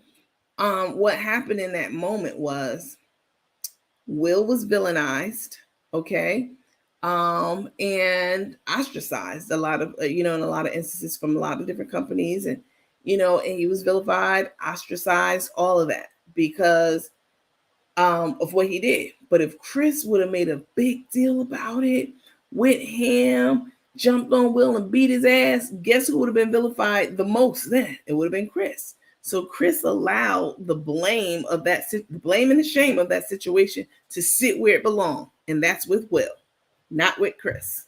Okay? The blame and the shame should sit with Will and not with Chris. And that's a perfect example of how you can't control what happens to you, but you can control how you respond to it. Respond or react, right? Life is 10% what happens to you and 90% is how you respond to it. So if Chris would have responded in kind, meaning in the same way and done the same thing back, or even worse, they both would have been hung out to dry, and they would have, the blame and the shame is exactly where it belongs, with Will, because Chris didn't take it upon himself to try to, get as gully with him as he did.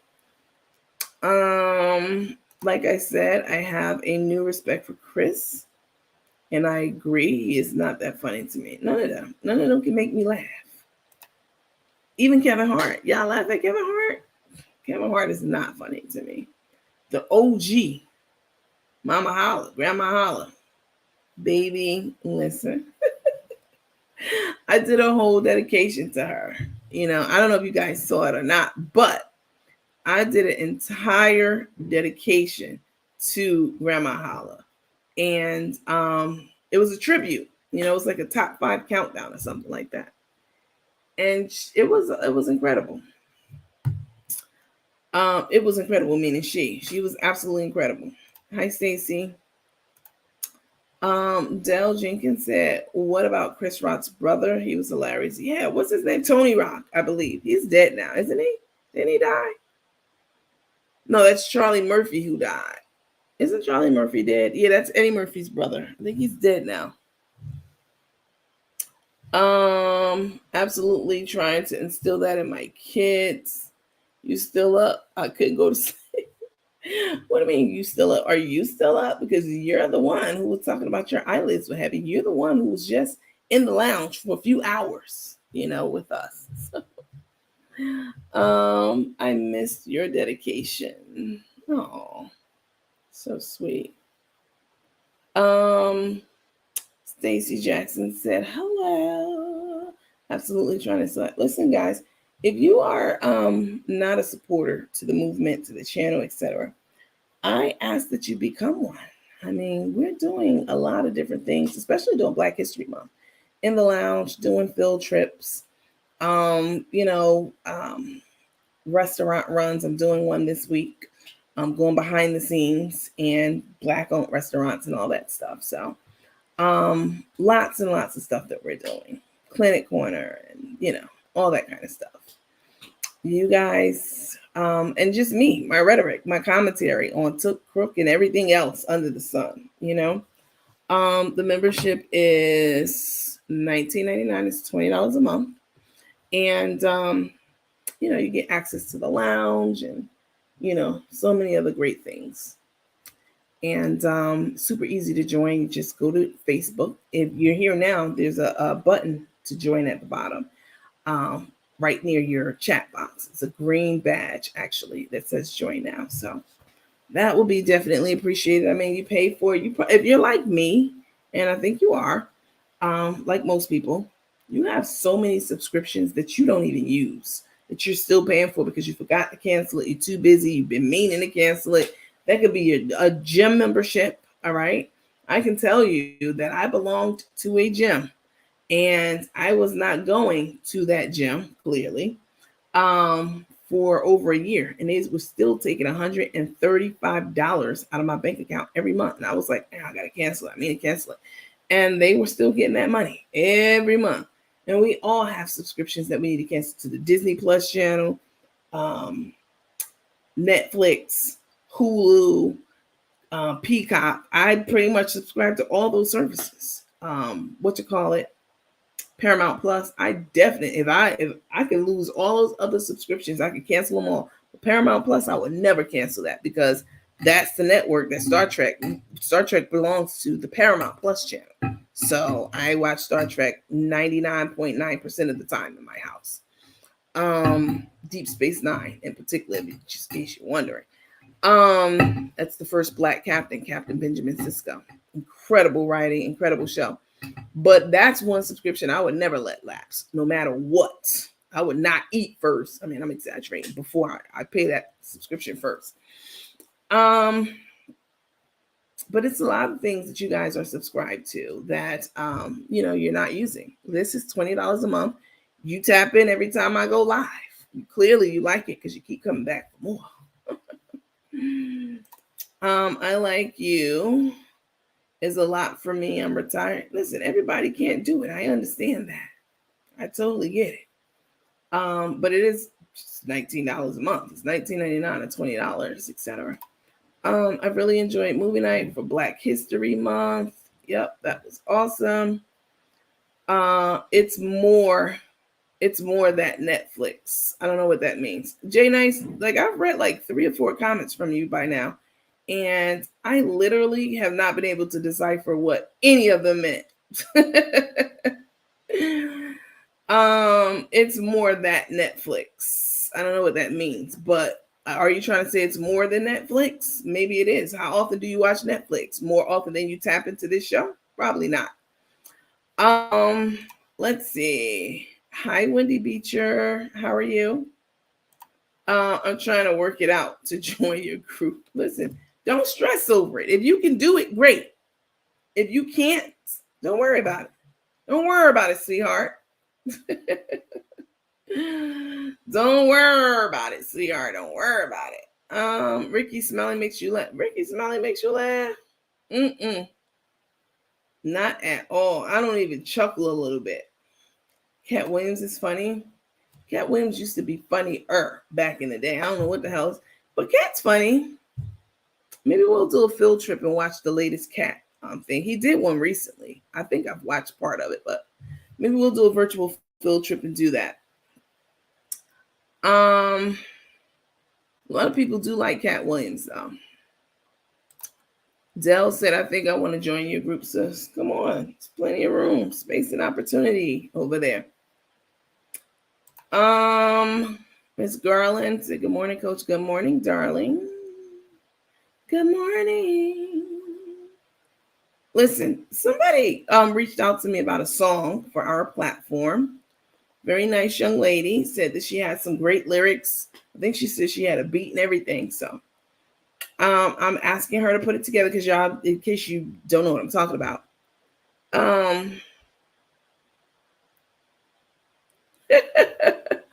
Jay, I'm not playing with you. Sinbad is funny to you? Oh, hell no. Sinbad is not. No, Bernie Mac was, kind of funny to me. But Sinbad, why Ricky be looking? Is Ricky gay? Is Ricky Smiley gay? I mean, I saw him trying to fake push up on Portia at one time. Portia Williams. But baby Portia got her a bona fide African, a Nigerian, okay? And he got that long money. Like, he's wealthy. She hit the jackpot. You know what I'm saying? That little hot dog man that she was playing around with, she thought that was a little cute piece of change at the time that she got with him. Dennis, her baby's father, they was going on private jets and stuff. She really, she was like, okay, this is a bag that I could rock with this bag. But baby, she hit the big time with this African guy. And it was her co-host's husband. It's shady how she even hooked up with this with Simon, the African. It's so shady. Simon was married. All right, we're not gonna get into that. That's a whole nother situation. Portia's bisexual. She's gonna put her business out there. We know she is. We've heard. I mean, she said that. She tried to get with Candy, then she tried to lie. Well, how was it? I think it was, she said Candy told her, because Candy's, fluid as well. Meaning as well as in Portia. Yeah. Let's see. Yeah. I'll show you how to get every program on a Fire Stick for just $10 a month. I'm good with paying, my monthly fee. I know that goes towards the building of that platform and the payment to the people who are on the shows that you love there. That's where the money goes. That's where it comes from. That and advertisement, subscriptions and advertisement. So I'm okay with paying my lot. I'm okay with that. Sinbad is funny, not even remotely close to funny. Ouch. What you laughing at, Dell Jenkins? Kathy Stewart. Hey, Kathy. He was a winger. You talking about Dennis? Baby, she hurried up and got pregnant by Dennis because she thought she hit the jackpot with him. He got a little change. You know what I'm saying? He's from Detroit. He has a little change. And, he got a couple of different original hot dog factories. He got a little change. He's, I would say, rich. I don't know if I would call him rich, but he has money. Now, Simon, that's different level money. All right. Simon is wealthy. So she stepped from one right on to the other, baby. She hit the jackpot with this one. She was with that football player. That's right, Cordell Williams. She was, and there's always been rumors about him being gay. And she's a beard. I don't know, but the corners of his mouth just throw me off. I'm talking about Ricky Smiley.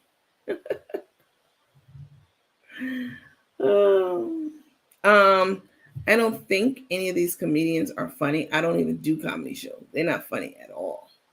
None of them. And what's that light skinned girl name? B. Simone. Are you my boyfriend? Like, that's not funny to me at all. None of these people funny. Now, who might be a little funny? Y'all know who is funny? Let me see if I can pull this video up. Hold up. I want to show y'all something. Come on, don't tell me my battery dead. How the hell is this? How could this battery possibly be dead? You can send a man all the way to the damn moon, but you can't make a battery last more than 2 or 3 hours. I call bullshit on that. Let me see. Fortunately, I got my handy dandy contraption. I'm not gonna say what it is because all the haters and the biters be hanging on our every word, trying to do what we do over here. None of them funny. Funny to me is Grandma Holla. Did y'all see the tribute I made to her? It's not right here. It's on my dead phone. Remember when she was married to Cordell? And they were in the hot tub. Y'all remember that scene? She was really, trying to be like that perfect wife for him. I can't go to a strip club with y'all. And then he was like, why the hell not? Because Cordell wouldn't like that. She was very, docile. She was very docile. What you think about Monique? I've met Monique before in New York. She was doing a comedy show years ago. Years ago. I was just 18 or 19. And I took a picture with her. She had a meet and greet afterwards. And the picture came out because pictures came out the camera. She said, she pointed to herself in the picture because I was standing beside her. She said, that one right there, about herself. She was talking about herself. She said, that one right there is a bad bitch. She's going to go far. She was talking about and pointing to herself. So this was before Monique was, really Monique. I think that I know that when you are doing business, it doesn't matter that it's business with your skin folk, other Black people, right? And sometimes we think, okay, this is business with another Black person. I could be a little bit more lax and relaxed. No. When you are doing business deals, $1 million deals and business deals and whatever, you have to know how to play the game, especially if you're Black. You have to know how to play the game. You have to know how to navigate in those shark-ass infested waters. You have to, I'm often the youngest and the Blackest person in the room at the meetings I go to, usually. You have to know how to play the game. And it is a game. It is absolutely a game. Not in a sense of fun, but you have to be strategic about your partnerships, about your words, about your actions, your deeds. And you can certainly get more things accomplished in a business arena by being amenable, by being flexible. You can be rigid but flexible, right? You can be rigid but flexible. You, as a Black woman, I know that I have a strong, loud voice. I know that I do. I'm an assertive person. There's a difference between assertive and aggressive. Now, you push the buttons, but I'm an assertive person. I have a strong voice. I can articulate myself very well. I know for a fact that intimidates a lot of white people. Let's just keep it a buck. White people, y'all follow me. Y'all know this is Black business I'm talking about right now. Okay. I know that it intimidates. Now, I'll give you an example in a little bit. I know that my tone and my pitch, the way it normally is, and my directness, because I am direct, is off-putting in a business environment. So what I do to ensure that the message that I intend to get across gets across and it's not lost because people are too busy focused on this assertive Black woman. You know what I'm saying? I know that when I have certain conversations in certain rooms, I have to soften my tone and pull back just a little bit. This is not this is what you need to do. This is the game. All right? You have to soften your tone a little bit, and the words that you use, your diplomacy, your tact. All right? That's the word. You need to be tactful in your delivery to white people and Black people. What happened with Monique was she is not a tactful person. She is unapologetically loud and boisterous and outspoken, and nothing's wrong with that. That comes along with being most Black women. You know what I'm saying? But there's a time and a place for everything. And in a boardroom or in a meeting or in any kind of business dealings, Black or white, you have to know your audience. You have to know your audience. And you have to be able to read the room. You can't read the room, you doomed. Put that on a cup. If you can't read the room, you're doomed. That is 100% facts. All right? You have to be able to read the room, take the temperature of the room, and acquiesce. There's nothing wrong with that. That's not dimming your light. That's not dumbing you down. That's showing a different side of yourself. We are multifaceted. That's showing a different side of yourself that you need to use as a tool to get what you want.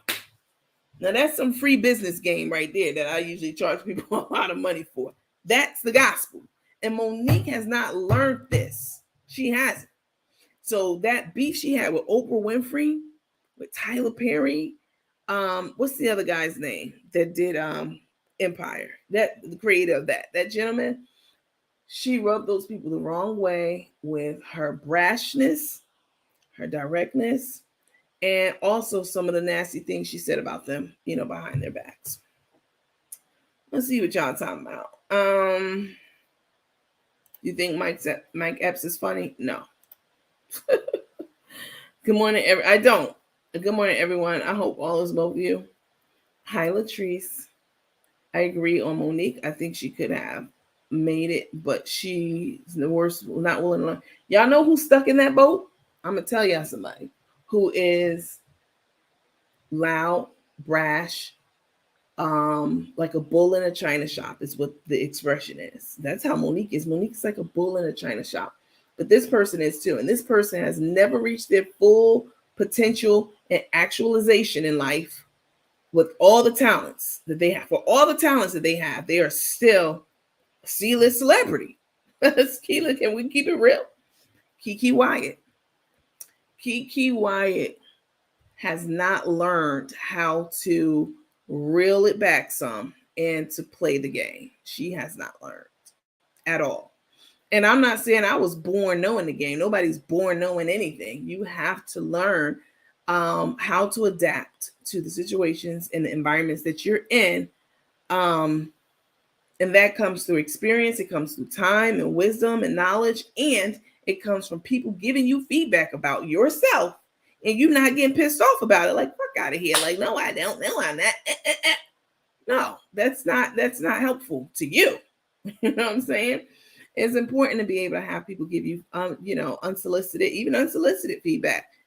There's something to it. Trust me. Now, whether you choose to ignore it or not, that's a whole other story. Kiki Wyatt is one of those people who her talent off the chart. She can sing better than anybody probably ever born. She's one of them. She's one of the best singers ever. I can tell you that. Kiki Wyatt has a gift. And her gift is not making room for her. Usually, your gift will make room for you. Okay? Your gift will make room for you in every situation, every circumstance. But it's your gift will get you there, but it's your character that'll keep you there or, not. We talked about this before. Everybody has some kind of skill, level, talent, and or ability. And that'll get you in the door. Oh, yes.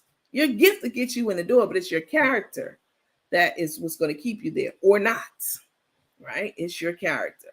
And Kiki's character is funky. She's very disrespectful to her husband. That Michael, she had a couple of Michaels. She's abusive to them verbally and physically. She stabbed up a man that was in one of her ex-husbands, served some time for that. More besides that, she's very brash, she's very loud, very outspoken, and there's a time and a place for that. That's the holy truth. That's not what happened to Monique. She didn't yes to her alone time and they blackballed her. Nah, it was more than that, sweetheart. Guy told me that I was a masculine woman and an alpha female. Never been told this in all my 46 years. But we talked about the other day how people have a misunderstanding of what it means to be an alpha. A lot of people think that being an alpha means walking around and barking orders, telling people what to do, putting people in their place. You know what I'm saying? Calling all these shots. That's the opposite of what an alpha is. Alphas take care of everyone and everything around them. Anyway, I agree. And like my mom always said, you get more bees with honey than vinegar. Everybody mom says that. And that's exactly right. Your mom is right. Monique has the new movie, The Reading by Daniel Butler. That's his name. I think that's his name. Daniel Butler. Kind of. Okay, so Jay and I said Monique stood for something so she wouldn't fall for anything. What you have to understand, beloved, all right? You missed the whole point of what I just said. It doesn't you can stand for something. That wasn't the problem. The problem was her delivery is what I'm trying to get you to understand. The problem with Monique is her delivery. All right, that was the whole point. Well, you probably went to go get a sandwich. You can stand for something and not fall for anything. That was not Monique's problem. And then the whole Netflix thing. Monique wanted, you know who's funny to me? Dave Chappelle. Now, Dave Chappelle is funny as hell to me. That's the prime example of a funny comedian to me. The rest of them can't even make me chuckle. But Dave Chappelle, baby, he got it because he's hilarious as hell. But Monique was trying to get Dave Chappelle money when, baby, you haven't done a show in years. Okay? You have to, maybe if she would have took the little money, the couple $100,000 that Netflix was trying to give her, whatever that was, and she did a Netflix special, and it was highly acclaimed, and people loved it, and they got an overwhelming response to it. That is how in any business you show your worth. You do the work, you prove that you can do it, whatever it is, and that you're the best at whatever it is. And then your value goes up. Monique didn't want to do that. She didn't understand that. I don't know if it was broken down to her like that, but that's what happened. So it wasn't that she wasn't falling for the okie dokie. She was saying what she had to say. It was her delivery. It was her attitude about it. It was her telling everybody. She went on live and told everybody to cancel. Listen, babies. She let her go. Let her turn for her 5 babies. Sugars. It's babies or sugar. Whatever. I don't follow Monique. I haven't followed her in years. Listen, sugars, my babies, my sugars, my babies, whatever it is. I need everybody to go and cancel their Netflix subscription right now. She had a whole campaign about it. People was like, shit, we ain't doing that. Now you're going a little too far, sister girl. Monique has not sold out anything in many years. So you can't be like, oh, I'm a queen of comedy. Baby, that was long ago. Can you make them giggle now? Can you make me giggle today? No. You can't prove it. She didn't want to prove it. She wanted to just talk about, like you said, what's right. I'm not standing for this, and I ain't doing this, and I ain't doing that. Sometimes you got to do the shit you don't want to do to get to where you need to be. That might be taking a Netflix special for $100,000. And you talking about Amy Schumer. Now, Amy Schumer's not funny to me at all. Talking about, well, Amy Schumer, she's not funny. This is Monique's one of her arguments. She's got $3 million for a special. But, well, white people like Amy Schumer, all right? And they find her funny. And she's been working recently. And so she should get the $3 million or whatever they say. What the hell work you done, Monique? None. Funny how I came on your live at the specific time you're speaking on this topic. I'm all female, never dealt with a female. That don't mean you can't be an alpha, you know. I agree. Also, what's the chicks from Girls Trip her to? Tiffany Haddish. She's another one. Up north, we call it, I don't call it that, but this is what people call it. This is what, wise guys, men who be just, saying crazy shit. This is, you guys hit the like button, please. The like, the heart, the smiley face, etc. Let me see what's in here. Wendy Belcher, Marcus Chrisley, Brenda Coffee. Brenda Coffee, you in here? I didn't know you was in here. Tana. Tiffany Haddish is one of those people. Oh, I was going to tell you what they call them up north. They say, you acting real mannish. That's, what men say when they try to be smart about a woman who's assertive. It's called tact and diplomacy. Okay. Those are two key terms you need in life to navigate business relationships and even personal relationships. If you don't have any couth, you're not. If you're uncouth, which Monique is uncouth, as far as I'm concerned, you're not diplomatic, you're going to be pigeonholed. And that's what's happened to Monique. She had to humble herself and go back and apologize to all these people and blah, blah, blah, blah. Ciao. I got you again. Good morning. Good morning, sunshine. But can you sustain in the industry? I don't think she could. I don't know. Hi, Kenya. But she won the lawsuit, so still standing. Doesn't matter, baby. Listen to me. Just because you win a battle does not mean you won the war. You know what I'm saying? You can win the battle, but you can lose the war. How would be our own people? You talking about Tyler and Oprah and etc.? No, it'd be our own people. You got to reverse. Monique is the one who is one of those, it'd be our own people type. Just because Oprah's black and Tyler's black and whoever else don't mean you could be, carrying yourself any old kind of way in these conversations and relationships with them. You should use the same diplomacy and tact. Maybe you could be a little more relaxed because you know how we are with skin folk, we got inside jokes and we got bonds and stuff like that. But no matter what you say about Monique, the problem with Monique once again is and was that she was trying to demand things when you don't take, you ask. That's it. She probably could have got everything she wanted if she did it a bit more diplomatically. She didn't. In the lawsuit, she's still standing. So what? What does that mean? She's not any funnier because of it. You know what I'm saying? She's not going to get 100 million like did. I mean, you're right. It'd be our own people like her and like Tiffany giving us a bad name.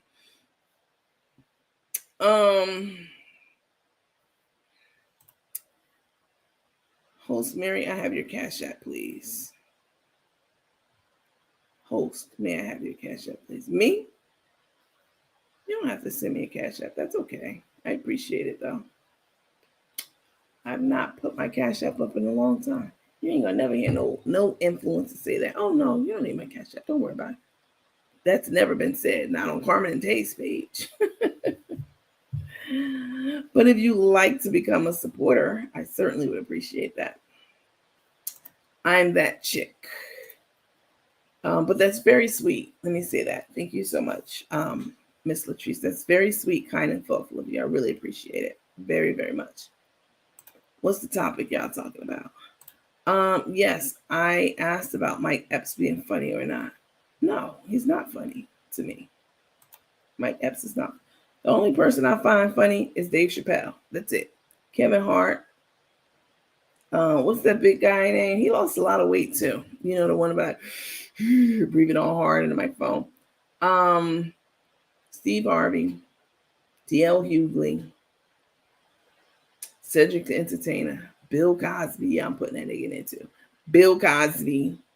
Sinbad. None of them are funny to me, not even remotely.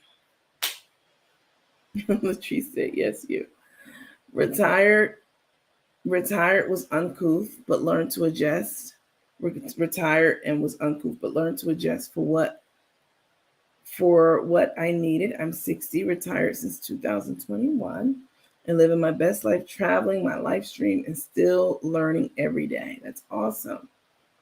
That's awesome.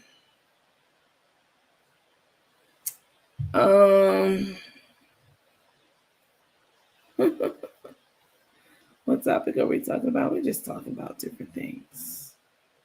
Just chit-chatting, chopping it up about life.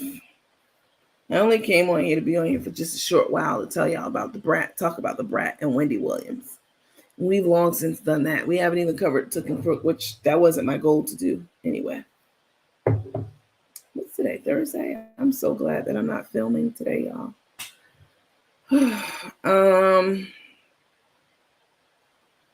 Wait for the Emmy for the reading. Doesn't matter. What you're doing, what you're saying, Jay Nice, is you're trying to defend something that people find offensive, a behavior that they find offensive. It's not about kissing someone's ass. It's about, oh, thank you. You sent me a super chat for $20. Thank you so much. I appreciate that. Thank you. That's so sweet and thoughtful of you. Thank you. I haven't laughed since Richard Pryor. Basically, Deborah, Richard. You know who was funny to me? Paul Mooney. I'm gonna tell y'all who's funny to me. Paul Mooney was funny as hell to me. I've met Paul a few times. He used to perform at Caroline's in New York, and I've seen him several times there. Paul Mooney is funny, was funny. He's deceased now, very recently. Paul Mooney's funny to me because he talks about real life things. When he gets into talking about real life things and white people get up and start walking out his live shows, he call after them and say, oh, you must have thought you was here to see Mickey Rooney. You ain't know this nigga Paul Mooney was up here, huh? You weren't ready for Paul Mooney. You thought you was here to see Mickey Rooney. Paul Mooney was hilarious to me. Absolutely freaking hilarious. I actually read his autobiography not too long ago. And he talks about being Richard Pryor's right-hand man, which is true. He wrote a lot of Richard's jokes and, you know, all that kind of stuff. Paul Mooney's hilarious to me.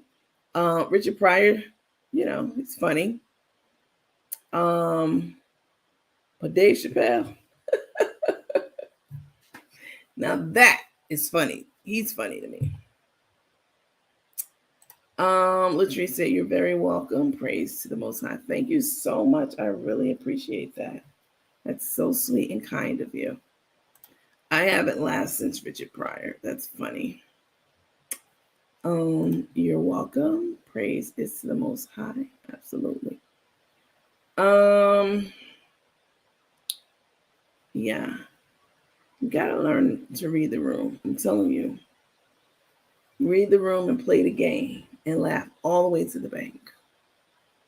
Or you could be a bull in a china shop. Don't care anything about anything else. You're a bull in a china shop. And when you leave that china shop, everything will be broken and you still gonna be a bull. You know what I'm saying? To tear up the next shop. And that is not the moving business. I'm telling you, even I had to really put that into action moving here to the South. Y'all know I'm a very direct person. I don't know about very, but I'm a direct person. I can be cordial, certainly. I definitely, my professional etiquette in the appropriate arenas is top tier.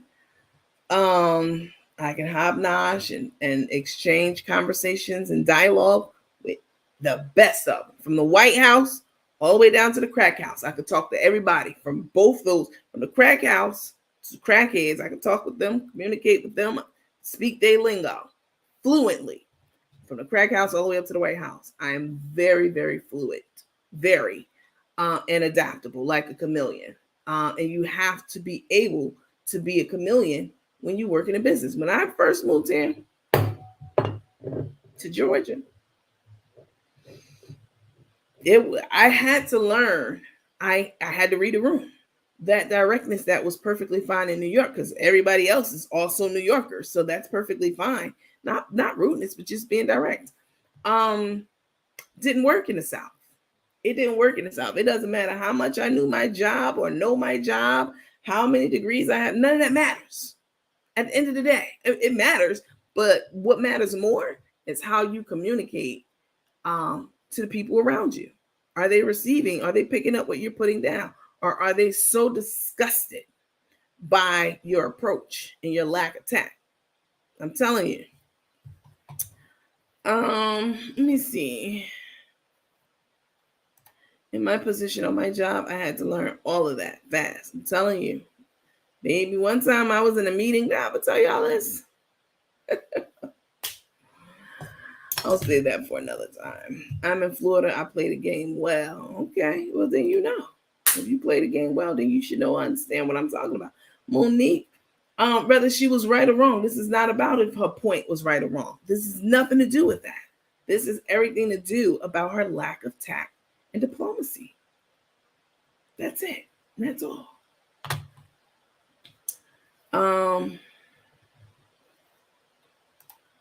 Dell Jenkins said, girl, my daughter is 19 and wants to be an influencer. She's gone viral several times. That's awesome.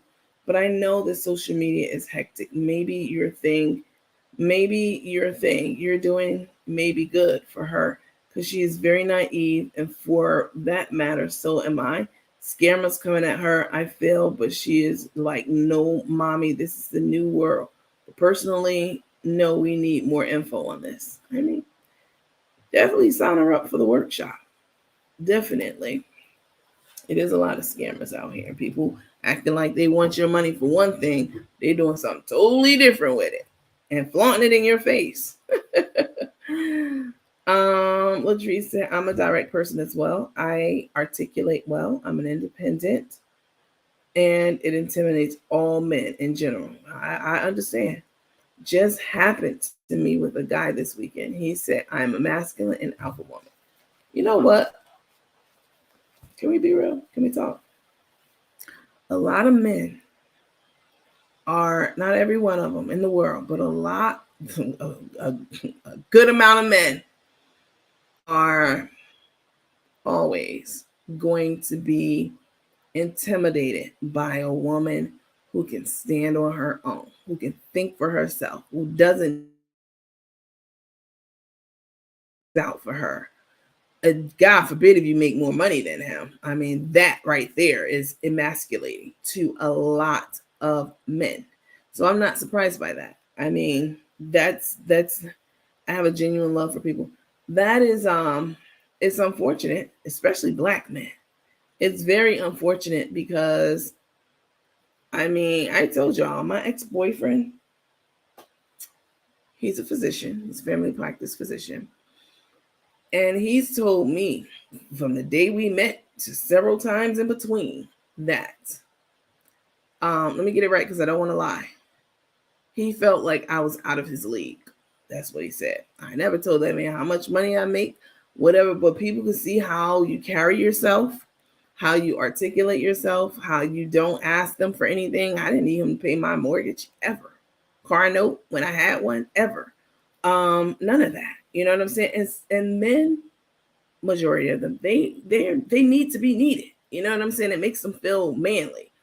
And when you can hang up your own pictures on the wall with a leveler, you know what I'm saying? Find the studs in the wall yourself. That is masculine to some men. You know what I'm saying? If you can stop your toilet from running and running and running, you go in and adjust the chain, that's masculine and emasculating to a lot of men. So you have to take that stuff with a grain of salt. All that damsel in distress, we're not doing that anymore. Not in 2023. We're not doing that. But a lot of them are stuck back. They want that docile, meek, you know what I'm saying, woman who needs to need them. Not all, but a lot of them. And a lot of women just don't fit in that category. It's like get right or get left. That's it.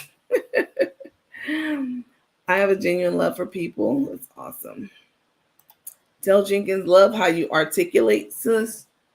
I appreciate it. Yes, ma'am.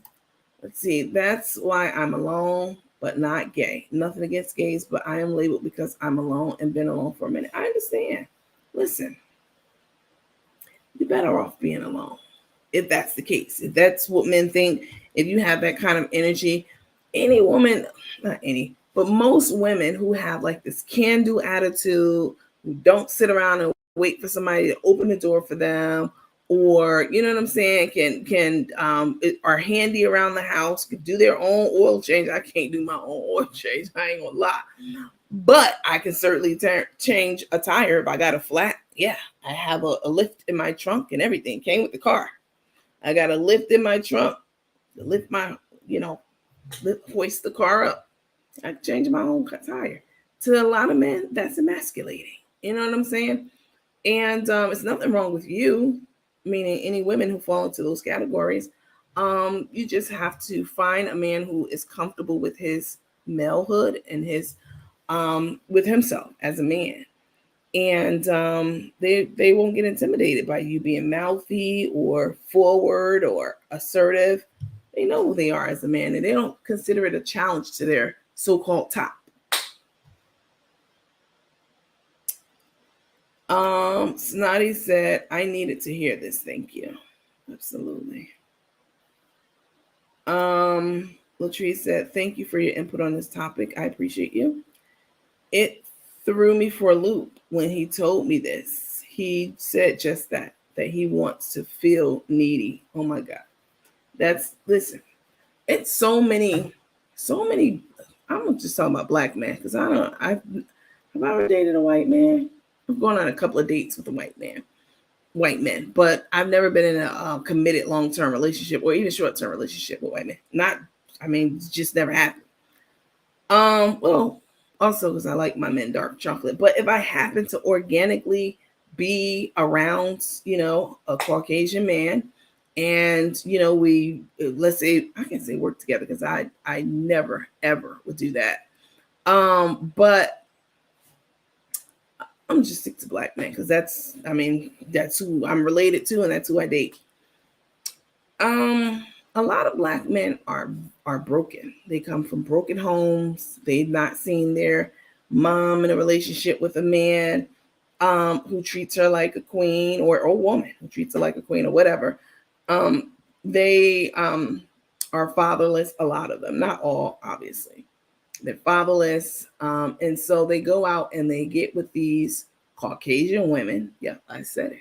Oh, yes, it's true. Yeah, I don't know this because you're Caucasian and you're on that side of the fence. But I'm telling you from this side of the fence, what's up? You take it or leave it. This is coming from a black woman who black women give birth to black men. We understand them. We give birth to them. They're our brothers, our fathers. We know them better than anybody could ever hope to. A lot of times, and I'm not saying in every case, but a lot of times black men pick other races because we black women are so independent and we don't need them in a way that they need to be needed. Are y'all hearing me on this? Right? A lot of times we so used to getting it out the mud and pulling ourselves up by our bootstraps, making it happen against all odds. All right. We're go-getters. We are. I'm not saying white women are. I'm talking about me and my sisters right now, meaning all black women. We're go-getters. We are trendsetters. We are so many different things. And to a black broken man, that's too much to handle. That's too much to bear. That's that fruit that's all the way up in that tree. We talked about this on the platform before. Okay? Low-hanging fruit. This is no knock to my white sisters. I listen, the racist sound racist. I have plenty of white friends I love, and they love me. I have keys to listen. This is just y'all white people just hang on. What I'm saying is, to a black man who's broken, he rather pick a fruit from the bottom of the tree that's called low-hanging fruit. It's easy to walk up to the tree and pick that apple that's right there next to the ground. It's hanging down low. In his mind, I'm not saying this is what white women are. In his mind, that is what a white woman is to him. She's again, just bear with me, white people. She's a fruit that's easier to pick to a black man, to a broken black man, than reaching all the way, climbing that tree and reaching all the way up there, going through the trouble of getting that peach all the way at the top of that tree. That would be us. You're going to go through some trouble to get to us. Oh, yes. You're going to go through some changes within yourself to understand us. But when you get that fruit at the top of the tree that's been kissed by the sun, baby, it's worth the climb. Okay? It is worth the work. But a lot of black men don't want to put in the work and climb to the top of that tree and get that sun-kissed peach. They won't get that one down here because it's easier.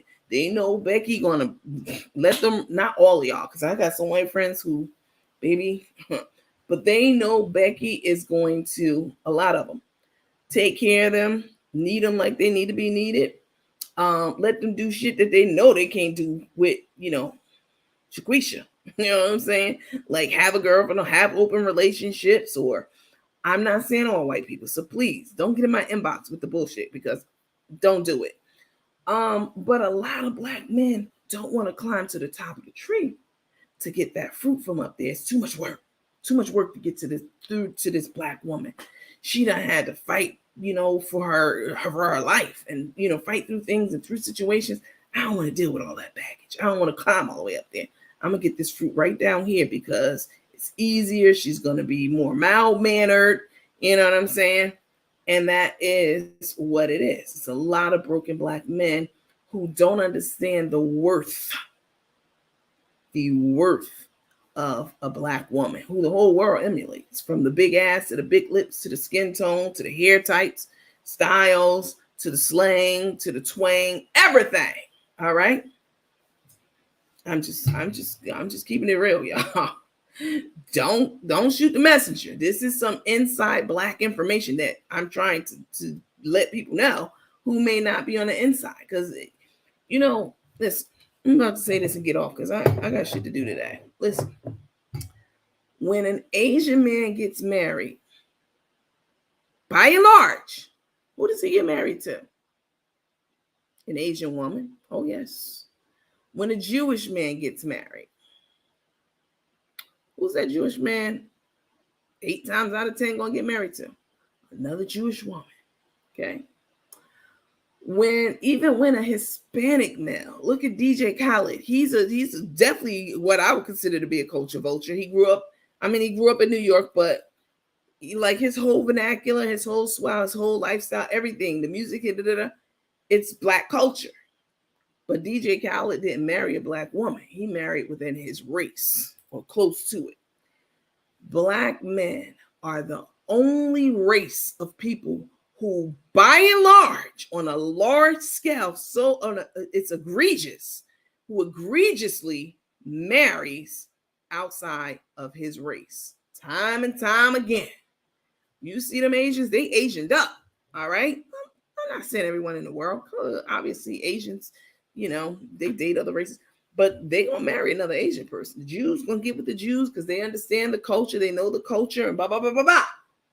But a black man, a lot of them are so broken that they feel like marrying a white woman might help their esteem, it might help their image, which is like insanely ridiculous. Let's see what you guys are saying. I needed to hear this, thanks. That part, but them countrymen, he said he's a provider. Okay, all right. I love me a country boy. I ain't gonna lie. Patricia, I've worked hard in this man's world to be where I am placed in this corporate arena. Okay. Yeah, because ain't nobody handing out spots at the executive table. You earned your spot if you in that executive meeting. Trust me. Raise 3 kids and go to family functions and get questioned why I don't have a man, pissing me off because I'm good, but I would love to have someone just to enjoy each other. Listen, don't give up. You know what I'm saying? It's love out there. Maybe even, you know what I love about black women, about us? You know what? More and more black women are stepping outside this neat little box of riding for a black man. Listen, if a black woman ain't gonna do nothing else, as the slang saying goes, she don't do nothing else, she gonna ride for the black man. She gonna call him a black king. She gonna uplift him. And time again, they keep going for this low hanging fruit because it's just easier to reach. You know what I'm saying? Ain't nobody gonna protect a black man like a black woman. I said it. It's true. We the ones give birth to them. Ain't nobody gonna protect them like us. We ride with them, and they don't even deserve it, most of them. But we were so devoted to them for so many years. Like, we weren't really dating outside the race. We were like, nah, I'm waiting for my king, my black king. But a lot of sisters are stepping outside of their comfort zone and dating Caucasian men, and they're very happy. Oh, yes. They're very happy together. I see the Instagram videos. I follow a few of them. Very happy. And you know what? I be cheering them on. I sure do. Like, finally, you broke this blind devotion, because that's what it is. Can we keep it a buck? You broke this blind devotion to this man who don't have the same devotion to your ass.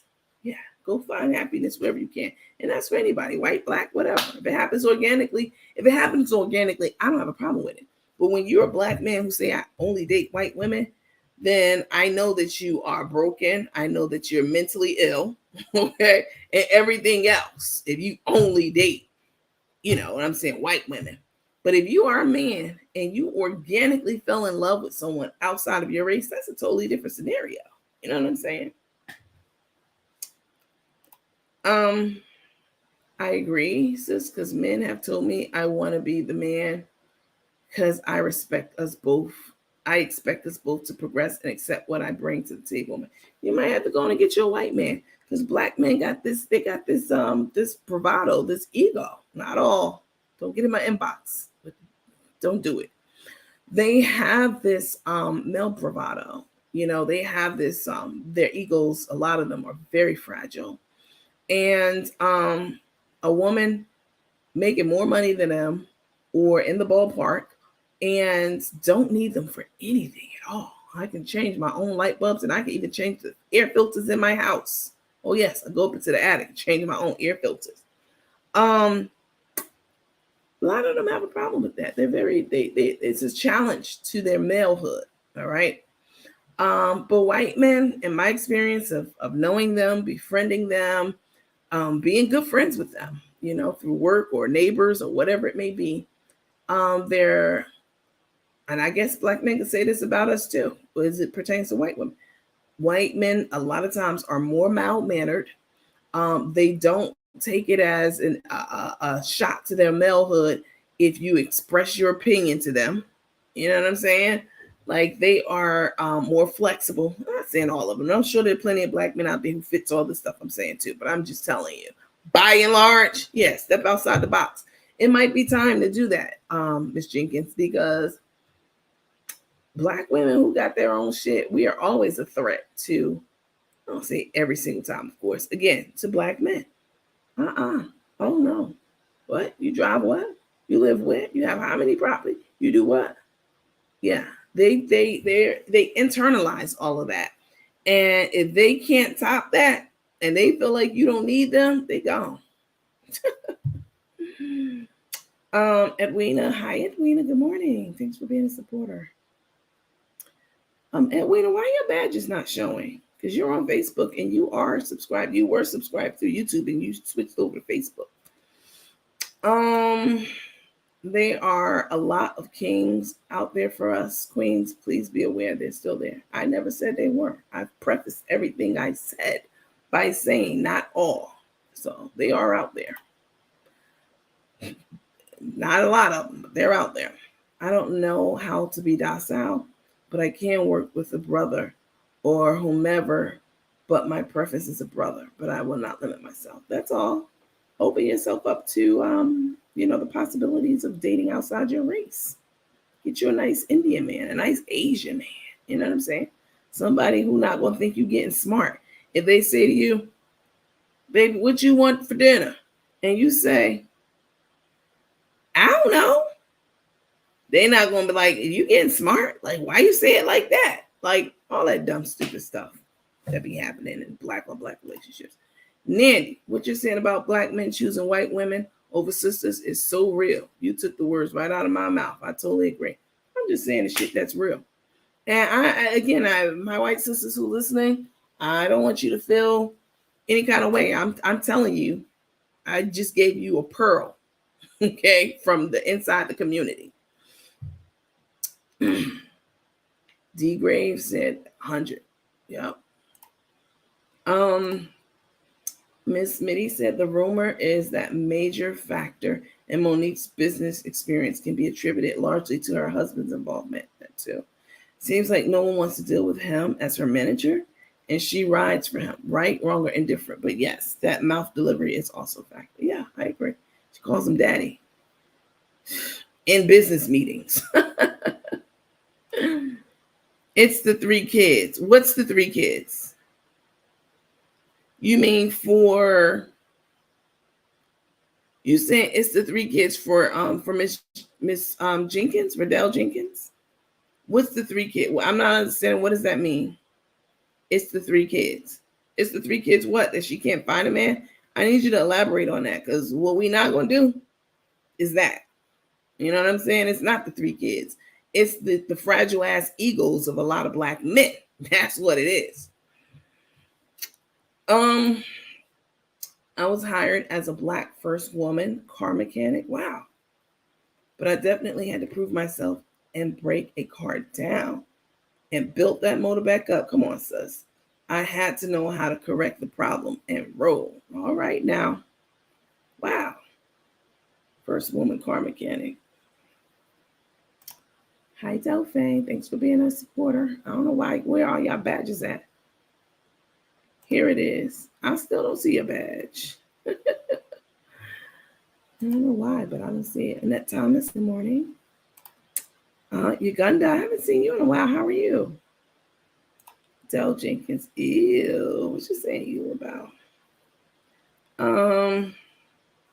Yeah, men, black men, they have a lot of work to do. But yeah, Ms. Jenkins, definitely let me know the workshops this Saturday. It's from 12 p.m. to 2:30 p.m. with breaks and intermission in between. Yeah, so I'll make it as fun as I possibly can, but certainly informative, thorough, and all of that. Y'all know how I'm coming. You already know. Excuse me. All right, listen, y'all. I love y'all. Y'all are amazing. Even if we were on opposite ends of, the spectrum and discussion, I appreciate the input. I realize that not everybody's going to think like me, and I'm sure other people realize that I'm not going to think like them. Sometimes that happens. That's why it's called dialogue. So I appreciate everyone's opinion and input this morning. I'm going to rest my voice. Y'all hear it hasn't been straight like this since really before the holidays, like around the holidays, December and such. But that's because I've been talking all day today. How do I sign her up again? You can reach out to me and I will send you the link, or you can go back to the previous live that I did, the video that's right underneath this one on our main page. And the link is there. And I also have it posted. There should be, where are you? You're on Facebook. I think it's posted on Facebook too. But if you can't find the registration link, you could always reach out to me. The slots are limited. I didn't open it up to 1,000 people, 100 people. I wanted to keep the class on the smaller side because I'm going to be offering them, once a month or every other month or whatever. I'll have to work out a schedule, but I wanted to keep the classes small so that everyone would have a chance to voice their opinions, their concerns, their questions that they have. I don't have to skip over questions or rush through things because I don't have enough time because there's too many people. I've kept the classes small so that everyone can get that attention that they deserve for things that they may not understand or they need a bit more explaining. Someone said good night. How do I sign her up? Just reach out to me. Good morning, everyone. Have a prosperous day. Yes, ma'am. Thanks, Nandy. Good show. Rest well. See you later. Thank you, sweetheart. I appreciate it. You're nice. Uganda, I'm here all the time. Most of the time, I'm hitting the love button. Oh, you're so sweet. Thank you. Miss Janet Lester said, "You are awesome." Thank you. Thank you. I appreciate you guys. Brenda Coffee, good night. Good morning. Miss Latrice said, "Have a blessed day." This is the night crew. I love the night crew. You all have such a special, special place in my heart because these hours of the night like this is where we be hammering out real life scenarios and situations. We rarely talk. One time, Took was in her video talking about they spent 4 hours talking about me. No, ma'am, you was discussed at some point for that fraud scandal with your diplomas and stuff. We spent some time on that, less than an hour, but the rest of those 6 hours, baby, we talk about real life things on this platform. And even though the title might say something else, once we're finished discussing whatever the topic is, say a hot topic, we get into it, especially on the night crew. So, let's see. Brenda Coffee, hello, said I enjoyed myself. Thank you so much. I appreciate that. Miss Deborah Cole Singh said, "Good morning, good night." Have a good day.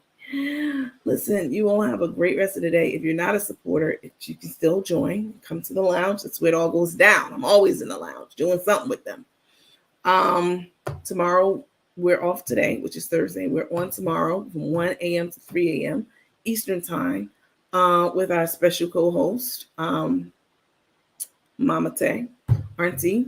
That's Friday. And then Saturday, we have a virtual field trip coming up. So, lots of good things that we're doing to keep you engaged,